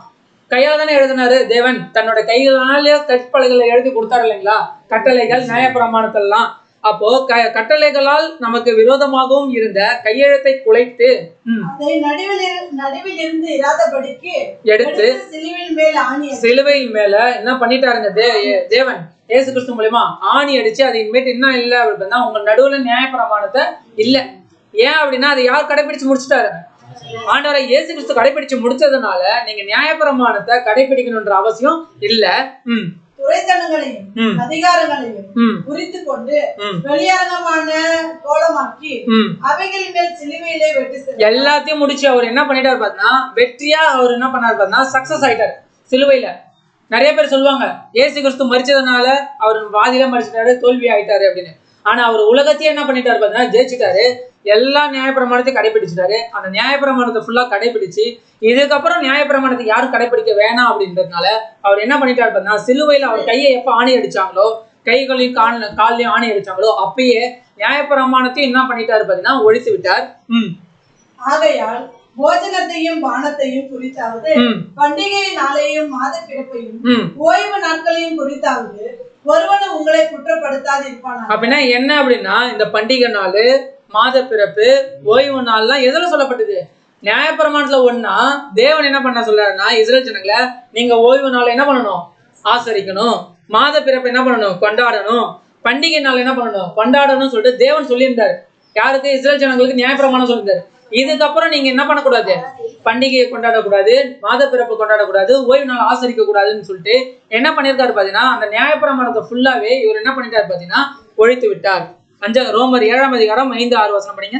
நம் மாம்சத்திற்கு உட்பட்டிருந்த காலத்தில் நியாய பிரமாணத்தினாலே தோன்றிய பாவ இச்சைகள் மரணத்துக்கு ஏதுவான கனிகளை கொடுக்கத்தக்கதாக தம்முடைய அவைகளின் மேலே பலன் செய்தது. இப்பொழுதோ நாம் பழையமையான எழுத்தின்படி, அதாவது அப்ப இருந்துச்சு நியாயப்பிரமாணம் இருந்துச்சு. அந்த நியாயப்பிரமாணம் என்ன பண்ணிடுச்சு பாத்தீங்கன்னா ஒரு சில பேர் அவங்களோட பாவ இச்சைக்காக எப்படி நியாயப்பிரமாணத்தால தோன்றிய சொல்லியிருக்கேன் இல்லைங்களா, நியாயப்பிரமாணத்தினாலே தோன்றிய பாவ இச்சைகள் எப்படி அப்படின்னா பண்டிகை கொண்டாட சொல்லுவாங்க. ஆனா அந்த பண்டிகை என்ன பண்ணுவாங்க பாத்தீங்கன்னா பண்டிகை நான் ரொம்ப செலிப்ரேட் பண்றேன் அப்படின்னு சொல்லிட்டு அந்த நாள்ல படத்துக்கு போறது இல்லைங்களா, ஒரு சில பேர் ட்ரிங்க்ஸ் பண்றது, பைக்ல சுத்துறது, அந்த மாதிரி நிறைய என்ன ஆகுது பாத்தீங்கன்னா அந்த நியாயப்பிரமாணத்தை கடைபிடிக்கிறேன் அப்படின்னு சொல்லிட்டு அதுல ஒண்ணுதான் பண்டிகை. அப்ப பண்டிகை கொண்டாடுறோம்னு சொல்லிட்டு இவங்க என்ன பண்றாங்க பாத்தீங்கன்னா அநேக பாவமான இச்சைகள் என்ன பண்ணிடுறாங்க போயிடுறாங்க. அப்பனா என்ன பண்ண தேவையில்லைன்னா அந்த பாவிச்சியை தோன்ற வைக்கிற அந்த நியாயப்பிரமாணத்தை நீங்க என்ன பண்ண தேவையில்ல, கடைபிடிக்க தேவையில்ல. அது மட்டும் இல்லாம ஸ்ட்ரைட்டாவே வசனத்தை சொல்லிட்டு இருப்பாங்க, இப்பொழுதோ நாம் பழமையான எழுத்தின்படி அல்ல. பழமையான எழுத்து எது அப்படி பார்த்தா நியாயப்பிரமாணம். நாம் பழமையான எழுத்தின்படி அல்ல புதுமையான ஆவியின்படி ஊழியம் செய்யத்தக்கதாக நம்மை கட்டியிருந்த நியாயப்பிரமாணத்துக்கு நாம் மரித்தவர்களாகி அது நின்று என்ன பண்ணப்பட்டிருக்கோம், விடுதலையாக. இப்போ நம்ம என்ன பண்ண தேவையில்லை அப்படி பாத்தீங்கன்னா நம்மளை கட்டியிருந்த நியாயப்பிரமாணம் அது கட்டி போட்டுருச்சு. ஏன் அப்படின்னா நியாயப்பிரமாணத்துக்கு விரோதமா யாருமே என்ன பண்ணக்கூடாது, எதுவுமே செய்யக்கூடாதுன்னு சொல்லிட்டு அப்ப இஸ்ரேல் ஜனங்களுக்கு ஒரு கட்டளையா இருந்துச்சு. அப்ப நிறைய நியாயப்பிரமாணத்துக்கு பயந்து ஒரு சில விஷயங்கள்லாம் செய்வாங்க. அப்ப செய்யும் போது அவங்க அநேக என்ன பண்றாங்க பார்த்தீங்கன்னா ஒரு பாவமான காரியங்களை செஞ்சுருவாங்க.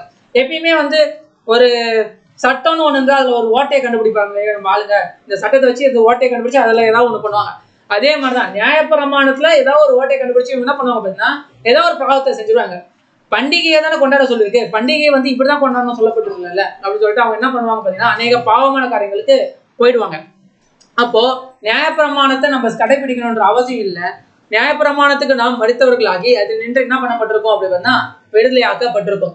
இந்த விஷயத்தெல்லாம் யார் நம்மளுக்கு சொல்லல அப்படி பார்த்தீங்கன்னா இந்த விஷயம்லாம் எதுலதான் இருக்கு, பைபிள்ல தான் இருக்கு. ஆனா இந்த விஷயத்தெல்லாம் என்ன பண்ண மாட்டாங்க அப்படி பார்த்தா சொல்ல மாட்டாங்க. யாரு? நமக்கு போதிக்கக்கூடிய போதகர்கள் இல்லைங்களா?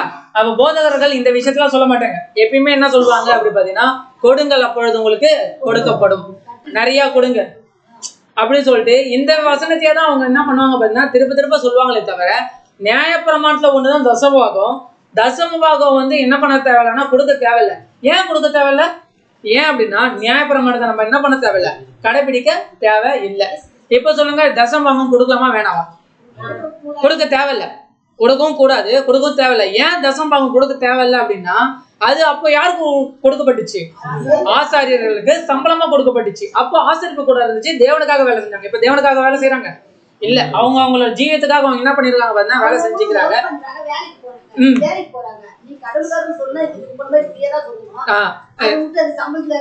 சரி, ஃப்ரீயா சொல்றாங்கன்னா நம்மளுக்கு ஒரு தசமபாகத்தை கொடுத்துருங்க. இருங்க. இப்ப பாத்தீங்கன்னா இந்த தசமபாகம்ன்றது நம்ம என்ன பண்ண தேவையில்லை அப்படி பாத்தீங்கன்னா கொடுக்க தேவையில்லை. ஏன் அப்படின்னா நம்ம ஆசாரியர்களுக்கு கொடுக்க போறது இல்ல, இது என்னமோ இல்லை பார்த்தீங்கன்னா ஆசாரியர்களுக்கான சம்பளமாவும் இல்லை, இது நியாயப்பிரமாணமா இருந்ததுனால நியாயப்பிரமாணத்தை எல்லாத்தையுமே தேவன் என்ன பண்ணிட்டாரு பார்த்தீங்கன்னா இயேசு கிறிஸ்துவோட மரணத்தினால என்ன பண்ணிட்டாரு பார்த்தீங்கன்னா ஒழிய பண்ணிட்டார்.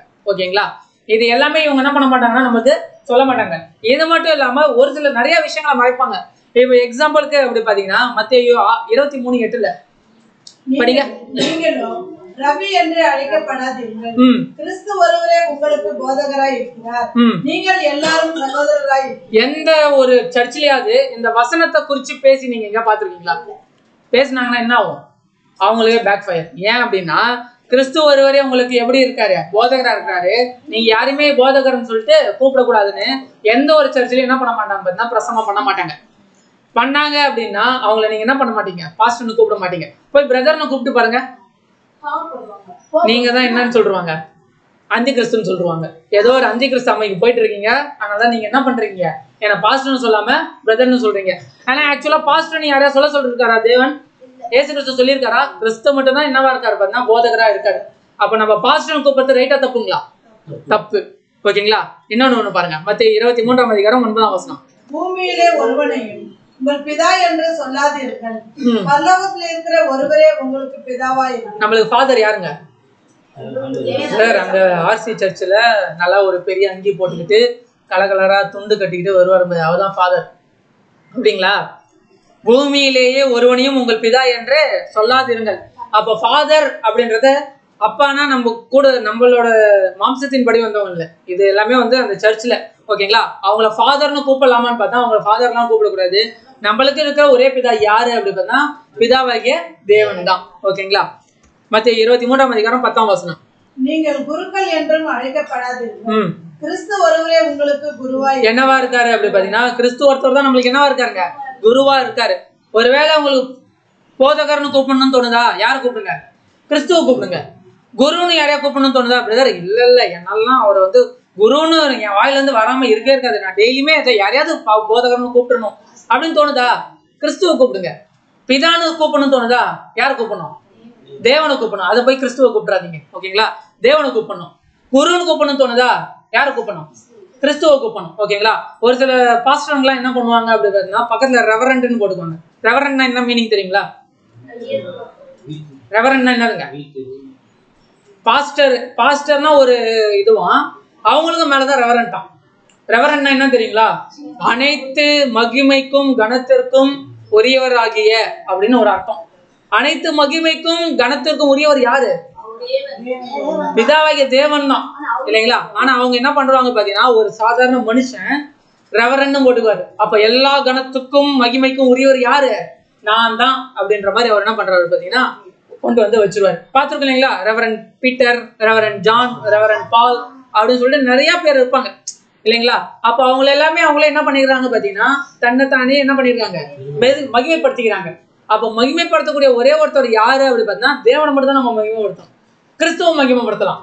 ஆனா இவங்க நம்ம என்ன பண்ணிட்டு இருக்கோம் அப்படி பார்த்தீங்கன்னா, இந்த ஒரு விஷயங்கள்லாம் பண்ணி யாரை மகிமைப்படுத்திட்டு இருக்கோம், மனுஷங்களை நம்ம மகிமைப்படுத்துறோம். ஆனா இந்த விஷயம் எதுவுமே பண்ணக்கூடாதுன்னு சொல்லிட்டு எங்க இருக்கு அப்படி பார்த்தீங்கன்னா, பைபிள்ல இருக்கு இல்லைங்களா? ஆனா இதை குறிச்செல்லாம் நமக்கு என்ன பண்ண மாட்டாங்க, சொல்லி தர மாட்டாங்க. ஓகேங்களா? இப்ப தசமபாகம் கொடுக்கறது எங்க போய் கொடுக்கணும்னு சொல்றாங்க அவங்க? இதுல இல்ல, எங்க இப்ப ரீசெண்டா தசமபாகம் கொடுக்கறது எங்க கொடுக்கணும்னு சொல்லியிருக்காங்க? சர்ச்சில் தானே கொடுக்கணும்னு சொல்லியிருக்காங்க. ஏன் சர்ச்சில் கொடுக்கணும்? அப்போ வந்து ஆசரிப்பு கூடாரம் இருந்துச்சு, அப்ப ஆலயம் இருந்தது, அதனால கொடுத்தோம். இப்ப ஆலயம் இருக்கா அப்படி பார்த்தீங்கன்னா இப்ப ஆலயம் இல்ல. ஆலயம் யாரு அப்படி பார்த்தீங்கன்னா, யார் ஆலயம்? 1 கொரிந்தியர் 3:16-17. நீங்கள் தேவனுடைய ஆலயமாய் இருக்கிறது என்றும் தேவனுடைய ஆவி உங்களில் வாசமாய் இருக்கிறது என்றும் அறியாது இருக்கிறீர்களா? நம்மள பார்த்து கேக்குறாங்க, ஏன்பா நீ போயிட்டு என்ன பண்ற, தசமபாகமும் காணிக்கையும் ஆலயத்துல கொண்டு போய் கொடுக்குற? யார் தான் ஆலயம்? நீ தான் ஆலயம். தேவனுடைய ஆவி உங்களில் வாசமா இருக்கிறார் என்றும் அறியாது இருக்கிறீர்களா? ஒருவன் தேவனுடைய ஆலயத்தை கெடுத்தான், அவனை தேவன் கெடுப்பான். தேவனுடைய ஆலயம் பரிசுத்தமாய் இருக்கிறது, நீங்களே அந்த ஆலயம். சொன்னார் இல்லைங்களா? தசமபாகம் கொடுங்க, அது என்னவா இருக்கு பாத்தீங்கன்னா, கர்த்தருக்கு பரிசுத்தமா இருக்குதுன்னு. அப்ப பரிசுத்தமா இருக்கணும் அப்படின்னா அது அங்க என்ன பண்ணப்பட்டதுன்னா ஆலயத்துல கொண்டு போய் கொடுக்கப்பட்டுச்சு. அப்ப நம்ம இங்க என்னவா இருக்கும் பாத்தீங்கன்னா, பரிசுத்தமா இருக்கும். அப்ப அந்த ஆலயம் யாரு அப்படி பாத்தீங்கன்னா நம்ம தான். ஓகேங்களா? அப்போ தசமபாகம் கொடுக்கலாம். எப்படி கொடுக்கணும் அப்படி பாத்தீங்கன்னா, நம்மள்ட்ட இருக்கிற பெஸ்ட் என்னவோ அதெல்லாம் நம்ம என்ன பண்ணணுங்க, கொடுக்கணும். அப்படிதான் கொடுத்தாங்க. எது பெஸ்ட்டோ எடுத்து போய் எங்க கொடுத்தாங்க? ஆலயத்துல கொடுத்தாங்க. அப்ப அந்த ஆலயத்தும் எப்படி இருக்கு பாத்தீங்கன்னா, கர்த்தருக்கு பரிசுத்தமா இருந்துச்சு. அதே தான் அப்படியே இங்க கொண்டு வாங்க. நம்மள்ட்ட இருக்கக்கூடிய விஷயங்கள்ல எது பெஸ்ட்டோ அது தேவனுக்காக நம்ம கொடுத்தோம் அப்படின்னா அது தேவனுக்கு எப்படி இருக்கு, பரிசுத்தமா இருக்கு. அந்த பரிசுத்தமா இருக்கிறதே எதுதான் அப்படி பாத்தீங்கன்னா நம்ம தான். அதுதான் நம்ம தான் வந்து என்ன அப்படி பாத்தீங்கன்னா ஆலயம். சரிங்க, தசமபாகம் கொடுக்க வேணாம், அது நியாயப்பிரமாணத்துல இல்ல. ஓகேங்களா? காணிக்கை கொடுக்கலாமா? அது எப்படி கொடுக்குறதுன்னு கேக்குறீங்களா? பெட்டி வச்சிருப்பாங்க சிஸ்டர், அதை போய் போட்டு. சரி, தசமபாகம் கொடுக்க வேணாம்னு சொல்லியாச்சு. ஓகேங்களா? அது நியாயப்பிரமாணத்துல ஒண்ணு, அதை கடைபிடிக்கணும்ன்ற அவசியம் இல்லை. இப்ப காணிக்கை கொடுக்கலாமா? சரி, காணிக்கை பெட்டி ஃபர்ஸ்ட் எங்க இருக்கும்? சர்ச்சில் ஓரமா இருக்கும்ல, ஒரு மூலையா. எங்க வச்சிருப்பாங்க? நடுவுல கூட இல்ல, கரெக்டா அது பார்வை எங்க இருக்கும் அப்படி பாத்தீங்கன்னா, எங்க பாஸ்டர் நிக்கிறாங்களோ அதுக்கு நேரா இருக்கும். ஏன் அப்படின்னா என்ன பண்ணணும், என்னென்ன போடுறாங்க, யார் யார் போட்டாங்க இல்லைன்றத எல்லாத்தையும் பார்க்கணும். ஏன் பிரதர் நீங்க வந்து கரெக்டா ஆல்டருக்கு நேரா வச்சிருக்கீங்க அப்படின்னு சொல்லி கேட்டா, அதுக்கும் அவங்க எங்க இருந்து வசனம் எடுப்பாங்க? பைபிள்ல இருந்து. ஏன் எப்படி அப்படி பாத்தீங்கன்னா, மார்க் 12:41-42 ஏசு கிறிஸ்துவை எங்க தான் உட்காந்துட்டாரு பாத்தீங்கன்னா, காணிக்கை பெட்டிக்கு நேரா தான் உட்காந்து இருந்தாருன்னு. இயேசு காணிக்கை பெட்டிக்கு எதிராக உட்கார்ந்து ஜனங்கள் காணிக்கை பெட்டியில் பணம் போடுகிறதை பார்த்து கொண்டிருந்தார். இப்ப என்ன ஆயிடுச்சு பாத்தீங்கன்னா, கிறிஸ்து வேற எங்க உட்காந்துருந்தா கூட இவங்களை வச்சு சமாளிச்சுருக்கலாம் போல. இப்ப இருக்கா பாஸ்டர்ல அவர் எங்க உட்காந்துட்டாரு பாத்தீங்கன்னா, ஸ்ட்ரைட்டா உட்காந்துட்டாரு. வேற இப்ப புடிச்சுக்கிட்டாங்க இந்த வசனத்தை. கிறிஸ்து எங்க உட்காந்துருக்காருங்க? நேரா உட்காந்துருக்காரு. யார் யார் எவ்வளவு போடுறாங்கன்னு கிறிஸ்து பாத்துருந்தாரு. அதே மாதிரி இப்ப நாங்களும் என்ன பண்றோம், பார்க்கணும். ஏன்னா பைபிள்ல சொல்லப்பட்டிருக்கு காணிக்கை பெட்டிக்கு நேரா தான் இருக்கணும் அப்படின்னு சொல்லிட்டு. அது இல்லாம ஒரு சில பேர் என்ன சொல்லுவாங்கன்னா, நீங்க எவ்வளவு போடுறீங்கறத தேவன் பாக்குறாரு. தேவன் எங்க இருந்து பாக்குறாரு? எங்க ஆல்டர்ல இருந்து பாக்குறாரு. ஓகேங்களா? இந்த மாதிரி எல்லாம் சொல்லுவாங்க. படிக்கலாம் பாருங்க. ஐஸ்வரியவான்கள் அநேகர் அதிகமாய் போட்டார்கள். ஏழையான ஒரு விதவையும் வந்து ஒரு துட்டுக்கு சரியான 2 காசை போட்டார். இப்ப என்ன பண்றாங்க பாத்தீங்கன்னா, ஐஸ்வரியவான்கள் என்ன பண்றாங்க? அதிகமா போடுறாங்க. ஒரு ஏழையான விதவை என்ன பண்றாங்க? அவங்கள்ட்ட இருக்கக்கூடிய ஒரு துட்டுக்கு 2 காசு. இப்ப ஐஸ்வர்யவான்கள் போட்டது ஆசீர்வாதமா இல்ல இந்த ஏழை விதவை போட்டது ஆசீர்வாதமா? நியாயமா இருக்கா? நியாயமா? அதிகமா யார் கொடுக்குறாங்களோ அவங்களுக்கு தானே தேவன் ஆசீர்வாதம். அப்படிதானே நம்மளுக்கு சொல்லியிருக்காங்க. கொடுங்கள் அப்பொழுது உங்களுக்கு கொடுக்கப்படும், அமுக்கி குலுக்கி. நீங்க நிறைய கொடுத்தீங்கன்னா தான் தேவன் உங்களுக்கு என்ன பண்ணுவாரு? நிறைய கொடுப்பாரு. அப்படிதானே நம்மளுக்கு பாஸ்டர்லாம் போதகர்கள்லாம் என்ன பண்ணிருக்காங்க? அப்படியே சொல்லும் போது, அப்படியே வார்த்தை சொல்லும் போது நம்மளுக்கு அப்படியே என்ன ஆகும், அப்படியே எமோஷனல் ஆகி அப்படியே வந்து பாக்கெட்ல எவ்வளவு வச்சிருப்போம், 5 ரூபா தான் வச்சிருப்போம் போடலான்னு சொல்லிட்டு டக்குன்னு என்ன பண்ணுவோம், கையில இருக்கிற மோதிரத்தை கழட்டி அப்படியே உள்ள போட்டு அவ்வளவு எமோஷன் இல்லைங்களா? அப்படியே வருவாங்க, பிரதர் வாங்க, இங்க இருக்கிற அந்த நிலம் வந்து என்ன ஆயிட்டு சும்மா தான் இருக்குது. ஏதோ ஒரு சர்ச்சை வந்து கட்டி நீங்க என்ன பண்ணுங்க, ஊழியம் செய்யுங்க. முக்கியமா யாருக்கு வந்து அப்படியே போதகர்கள் பேசும்போது பாருங்க, யாரை பார்த்து அதிகமா பேசுவாங்க பாத்தீங்கன்னா ஸ்திரீகளை பார்த்து தான் பேசுவாங்க. ஏன்னா அவங்க தான் என்ன பண்றாங்க, உணர்ச்சி வசம் அதிகமா போடுவாங்க. அப்படியே ஒரு எமோஷனல் குள்ளார போனாங்க வைங்களேன், வாயில இருந்து வர வார்த்தைகள்லாம் எப்படி இருக்கு பாத்தீங்கன்னா கத்துவாங்க. என்ன கத்துவாங்க, அந்நிய பாஷை பேசுறேன்ற பேர்ல என்னமோ ஒண்ணு வளரிட்டு இருப்பாங்க இல்லைங்களா, அந்த மாதிரி கத்தி என்ன பண்ணுவாங்கன்னா எமோஷனல் ஆகி அங்க போட்டது மட்டும் இல்லாம வீட்டுக்கு கூட்டு வந்து சொத்தியை என்ன பண்றாங்க பார்த்தா எழுதி வச்சாங்க. உண்மையில நடக்குதுங்க சிஸ்டர். நம்மளோட நிலத்தெல்லாம் என்ன பண்ணிருக்காங்க பாத்தீங்கன்னா பாஸ்டர்களுக்கு என்ன பண்ணிருக்காங்க, எழுதி வச்சிருக்காங்க. பாருங்க, நடக்காது நீங்க இல்லைங்களா, 5 ரூபாய் கொடுக்கலாம் போடுவோம், பார்த்தா தாலியே கொண்டு போயிட்டு என்ன பண்ணிருக்காங்க போட்டுருக்காங்க. எல்லாத்தையும் என்ன பண்ணிருக்காங்க பாத்தீங்கன்னா போட்டிருக்காங்க. அப்போ அவங்கள்ட்ட இருந்து வரக்கூடிய வார்த்தைகள் என்ன இருந்துச்சு பாத்தீங்கன்னா அப்படி இருந்துச்சு. இந்த சத்தியெல்லாம் முன்னாடியே நம்மளுக்கு தெரிஞ்சிருந்தா நம்ம என்ன பண்ணிருக்க மாட்டோம், அந்த விஷயத்தெல்லாம் பண்ணியிருந்துக்க மாட்டோம். அது தேவனுக்கா போச்சு, தேவனுக்கா போச்சு. இப்ப கொடுத்த நீங்க எப்படி இருக்கீங்க, அவங்க எப்படி இருக்காங்க? ஃபர்ஸ்ட் சைக்கிள்ல போயிருப்பாரு, அடுத்து எதுல போயிருப்பாரு, பைக்ல போயிருப்பாரு, அடுத்து வந்து ஒரு ஷெட்டு போட்டிருப்பாரு, அடுத்து வந்து ஒரு மேல வந்து ஒட்டு ஒட்டிருப்பாரு, அடுத்த ஃபர்ஸ்ட் ஃப்ளோரு, அடுத்த second floor. First floor second floor எல்லாம் தேவன் கேட்டாரா? நீ செகண்ட் ஃப்ளோர்ல கொண்டு போயிட்டு சர்ச் நடத்தாதான்ப்பா நான் வருவேன்னு தேவன் கேட்டாரா?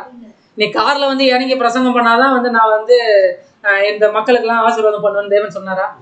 கார் வாங்கிட்டு இதுக்கப்புறம் அடுத்து நீ என்ன பண்ணணும், ஃபிளைட் வாங்கு, ஃபிளைட்ல வந்து நீ வந்து பிரசங்கம் பண்ணு தேவன் சொன்னாரா? இல்ல இல்லையா? அப்ப இது எல்லாமே என்ன பண்ணிட்டாங்க பாத்தீங்கன்னா விசுவாசிகள் சொல்லிட்டு ஜனங்கள்ட்ட இருந்து என்ன பண்ணாங்க பாத்தீங்கன்னா வாங்கி வாங்கி தேவன்கிட்ட கொண்டு போய் எதுவுமே சேர்க்கல. தேவனை என்ன சொல்லியிருக்காருன்னா நீங்க இங்க எதுவும் சேர்த்து வைக்காதீங்க, பரலோகத்துல சேர்த்து வைங்கன்னு சொல்லியிருக்காங்க. ஆனா அவங்க என்ன பண்ணிருக்காங்க பாத்தீங்கன்னா இங்கேயே சேர்த்து வச்சு என்ன பண்ணிருக்காங்க பாத்தீங்கன்னா அநேக பணக்காரர்களா ஆகியிருக்காங்க. அதையும் பார்ப்போம், ஓகேங்களா? சரி, ஓகே. இப்ப ஐஸ்வர்யவான் வந்து ஆசீர்வதிக்கப்பட்டவரா, ஏழை உதவி ஆசீர்வதிக்கப்பட்டவங்களா அப்படி சொல்லிட்டு அப்போஸ்தலரை கூப்பிட்டு கேட்கிறாரு இயேசு கிறிஸ்து. மார்க் 12:43-44. அப்பொழுது அவர் தம்முடைய சீசரை அழைத்து காணிக்கை பெட்டியில் பணம் போட்ட மற்ற எல்லாரையும் பார்க்கிறோம், இந்த ஏழை விதவை அதிகமாய் போட்டாள் என்று மெய்யாகவே உங்களுக்கு சொல்லுகிறேன், அவர்கள் எல்லாரும் தங்கள் பரிபூர்ணத்திலிருந்து எடுத்து போட்டார்கள், இவளோ தன் வறுமையிலிருந்து தன் ஜீவனுக்கு உண்டாயிருந்த எல்லாம் போட்டு விட்டாள் என்றார். இப்ப என்னன்னா இங்க என்னன்னா காணிக்கை, ஓகேங்களா? நீங்க சொன்ன மாதிரி பாக்கெட்ல 5 ரூபாய் தான் வச்சிருக்கோம், எடுத்து போடலான்னு போவோம். இப்பதான் இங்கதான் சொல்லப்பட்டிருக்கல, தன்னோட ஜீவியத்தை எல்லாத்தையும் அவங்க எடுத்து கொடுக்குறாங்க. ஆனா நாங்க எல்லாத்தையும் போட்டுட்டு வந்துட்டோம் அப்படின்னு சொன்னீங்கன்னா இங்க வந்து அதை பத்தி சொல்லப்படல. இங்க என்னன்னா பரிபூர்ணத்துல இருந்து கொஞ்சம் எடுத்துதான் ஐஸ்வர்யவான்கள் போட்டாங்க. ஆனா இவங்க மனப்பூர்வமா உள்ளார்ந்து இவங்க என்ன பண்ணிருக்காங்க பாத்தீங்கன்னா தனக்கு அடுத்த வேலைக்கு சாப்பாட்டுக்கு கஷ்டம், அடுத்த வேலை சாப்பாட்டுக்கே காசு இருக்கா இல்லையான்னு தெரியல, இருந்தாலும் இவங்க என்ன பண்ணிருக்காங்க பாத்தீங்கன்னா தேவனுக்காக என்ன பண்ணிருக்காங்க, முழுமையா கொடுத்துருக்காங்க, ஓகேங்களா? அப்ப இங்க காசை பத்தி தான் சொல்லியிருக்காங்களா அப்படி பார்த்தீங்கன்னா இது ஒரு ஓமை, ஓகேங்களா? இது வந்து ஒரு கதை, ஓகேங்களா? இது வந்து காசை பத்தி தான் சொல்லியிருக்காங்களா அப்படி பார்த்தீங்கன்னா இங்க காசை பத்தி சொல்லல. நீங்க எது கொடுத்தாலுமே தேவனுக்காக நீங்க ஏதாவது கொடுக்குறீங்களா, என்ன பண்ணணும், முழுமையா கொடுக்கணும்.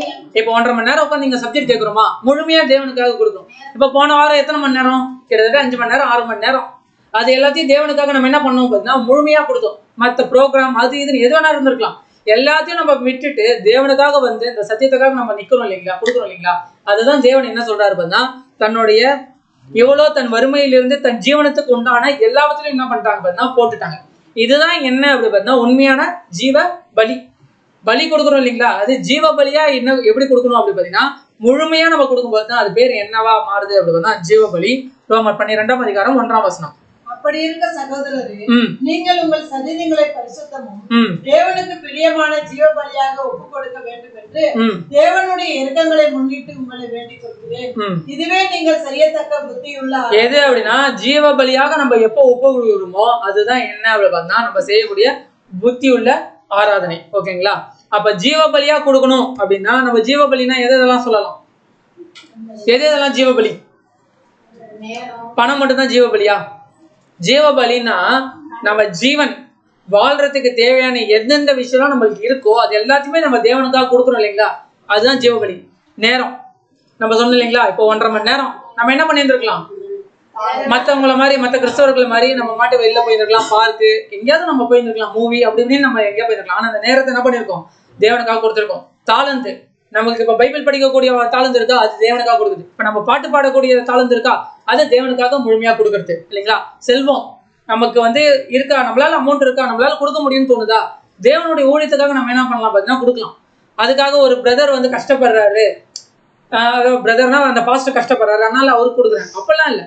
தேவனோட ஊழியத்துக்காக நீ என்ன பண்ணணும், முழுமையா நம்ம என்ன பண்ணணும் பார்த்தீங்கன்னா கொடுக்கணும். கீழ்ப்படிதல், வேலை, அனைத்துமே எல்லாத்தையுமே நம்ம வந்து தேவனுக்காக முழுமையா கொடுக்கும்போது தான் அதுதான் என்ன அப்படி பார்த்தீங்கன்னா ஜீவ பலி. அப்ப காணிக்கையை பத்தி தான் இங்க சொல்லப்பட்டிருக்கா பார்த்தீங்கன்னா, காணிக்கை நீங்க கொடுக்கலாம், ஆனா எப்படி கொடுக்கணும் அப்படி பார்த்தா உங்களை உள்ளார்ந்து என்ன பண்ணணும் பார்த்தீங்கன்னா கொடுக்கணும்.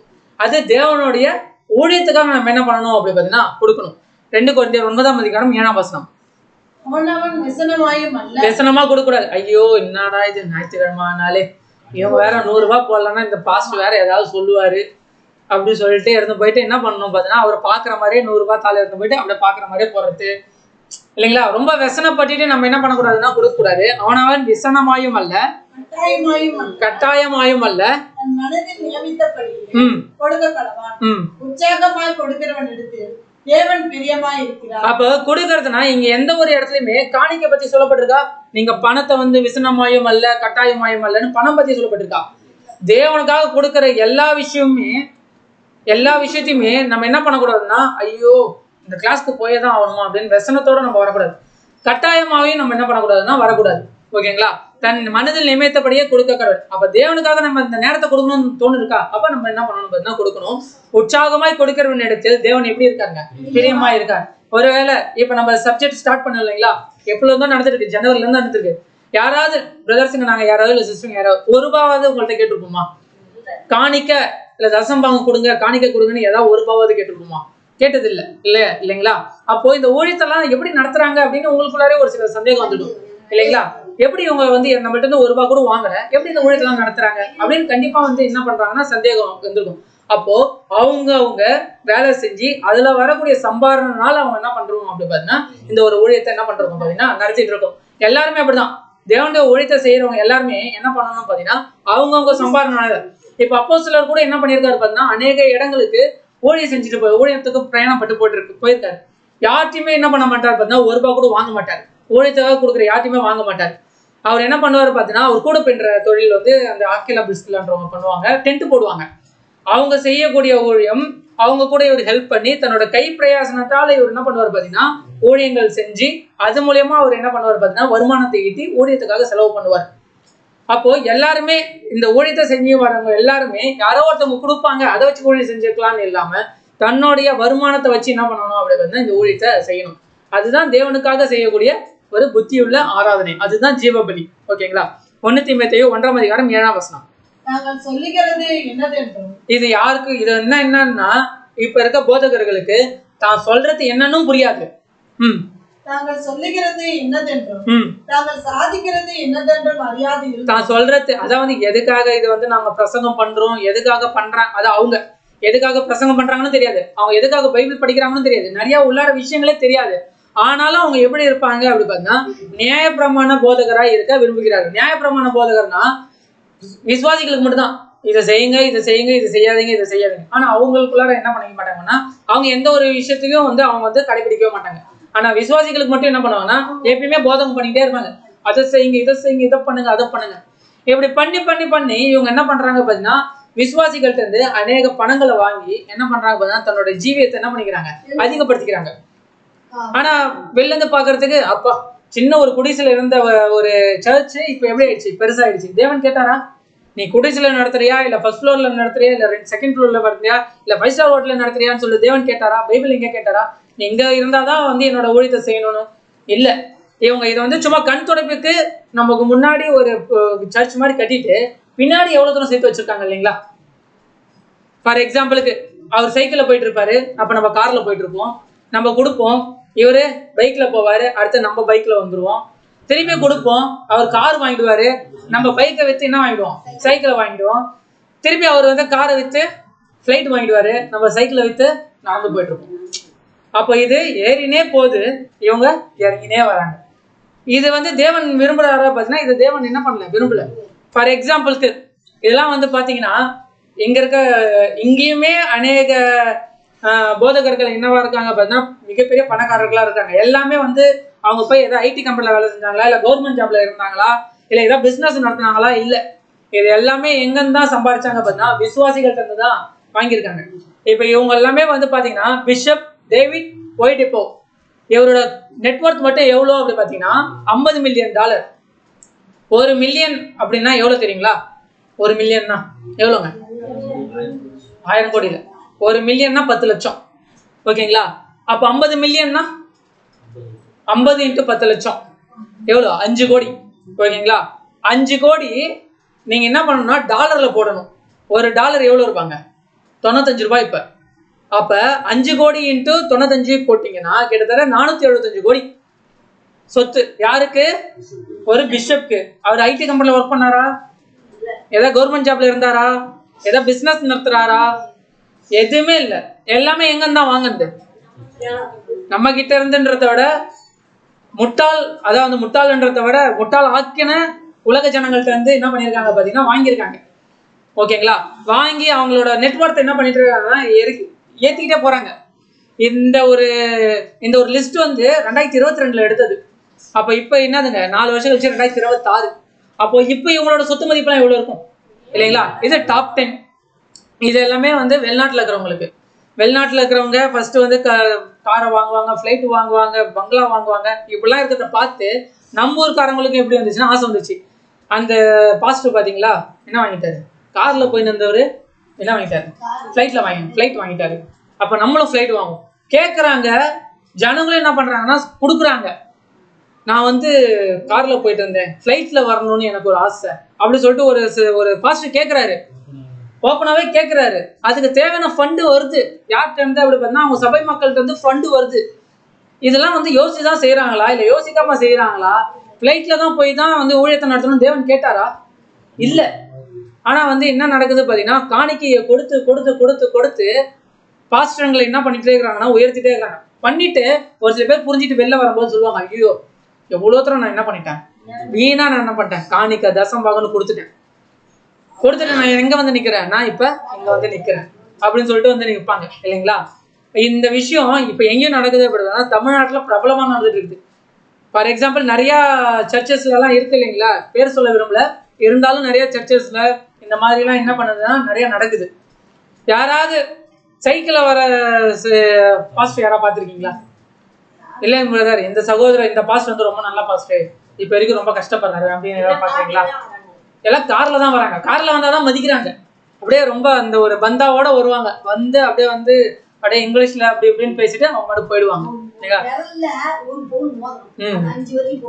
10 விரலையும் போடுவாங்க, 10 காலில் போடுவாங்க. அவர் பிஷப். எப்படி இதெல்லாம் சம்பாதிச்சாங்க? நம்ம கொடுக்கறதுனால தான் அவங்க என்ன பண்ணாங்க அப்படி பார்த்தீங்கன்னா சம்பாதிச்சாங்க. ஓகேங்களா? அப்போ கொடுக்கறத பத்தி தேவன் பேசுறாரா பார்த்தீங்கன்னா, காசை கொடுக்கறது காணிக்க கொடுக்கறத பத்தி தேவன் என்ன பண்ணல, எங்கேயுமே பேசல. நம்ம எது கொடுத்தாலும் அதை வந்து மனப்பூர்வமா முழுமையா நம்ம கொடுக்கும்போது தேவன் என்ன பண்றாரு பார்த்தீங்கன்னா பிரியமா இருக்கார். ஓகேங்களா? சரி, இப்ப நியாயப்பிரமாணத்தை நம்ம கடைபிடிக்கலாமா அப்படி பார்த்தீங்கன்னா நியாயப்பிரமாணத்தை நம்ம கடைபிடிக்க வேண்டிய அவசியம் இல்லை. அப்ப தசம்பாகம் கொடுக்கணுன்ற அவசியம் இல்லை. அப்ப நம்ம எதுதான் பிரதர் கடைபிடிக்கணும்? நியாயப்பிரமாணத்தை கடைபிடிக்க கூடாதுன்னு சொல்லிட்டீங்க. அப்ப நம்மளுக்கு எந்த ஒரு பிரமாணமும் இல்லையா? இஸ்ரேல் ஜனங்கள் மேல தேவன் வந்து அன்பு வச்சதுனால நியாயப்பிரமாணத்தை கொடுத்தாரு. அதை அவங்க கடைபிடிச்சாங்க, நம்ம கடைபிடிக்க வேணாம்.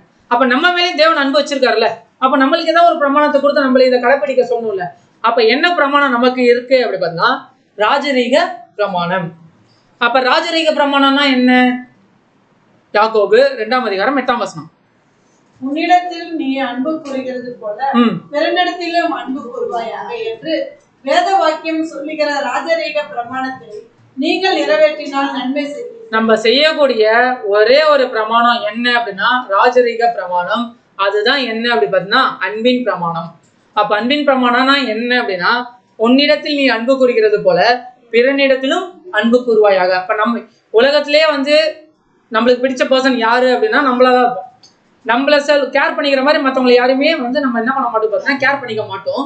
அந்த மாதிரி நம்மளை எப்படி கேர் பண்றோமோ அதே மாதிரி மற்றவங்களும் கேர் பண்றது தான் என்ன, நம்ம மேல வச்சிருக்க லவ் மாதிரி மற்றவங்க மேலேயும் நம்ம வைக்கக்கூடிய அன்பு தான் என்ன அப்படி பார்த்தா அன்பின் பிரமாணம், ராஜரீக பிரமாணம்.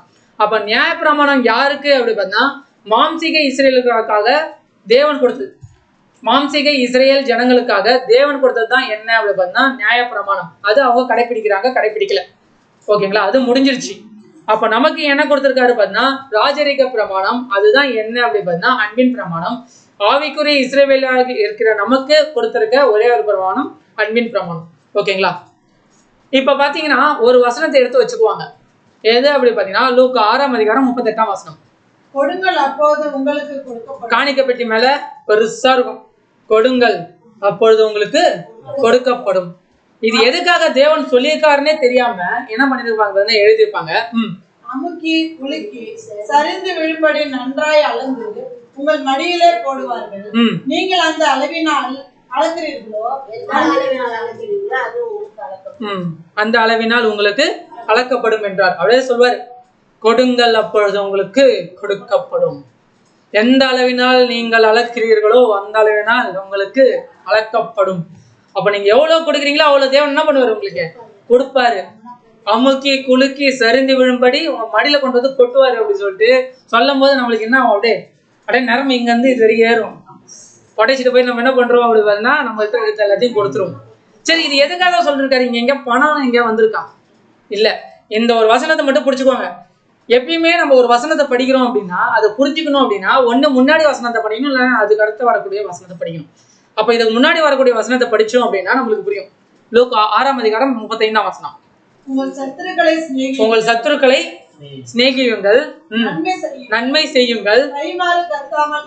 இப்ப என்ன கொடுக்க சொல்லியிருக்காரு, என்ன கொடுக்க சொல்லியிருக்காரு, கைமாறு கருதாமல் கடன் கொடுங்கள்.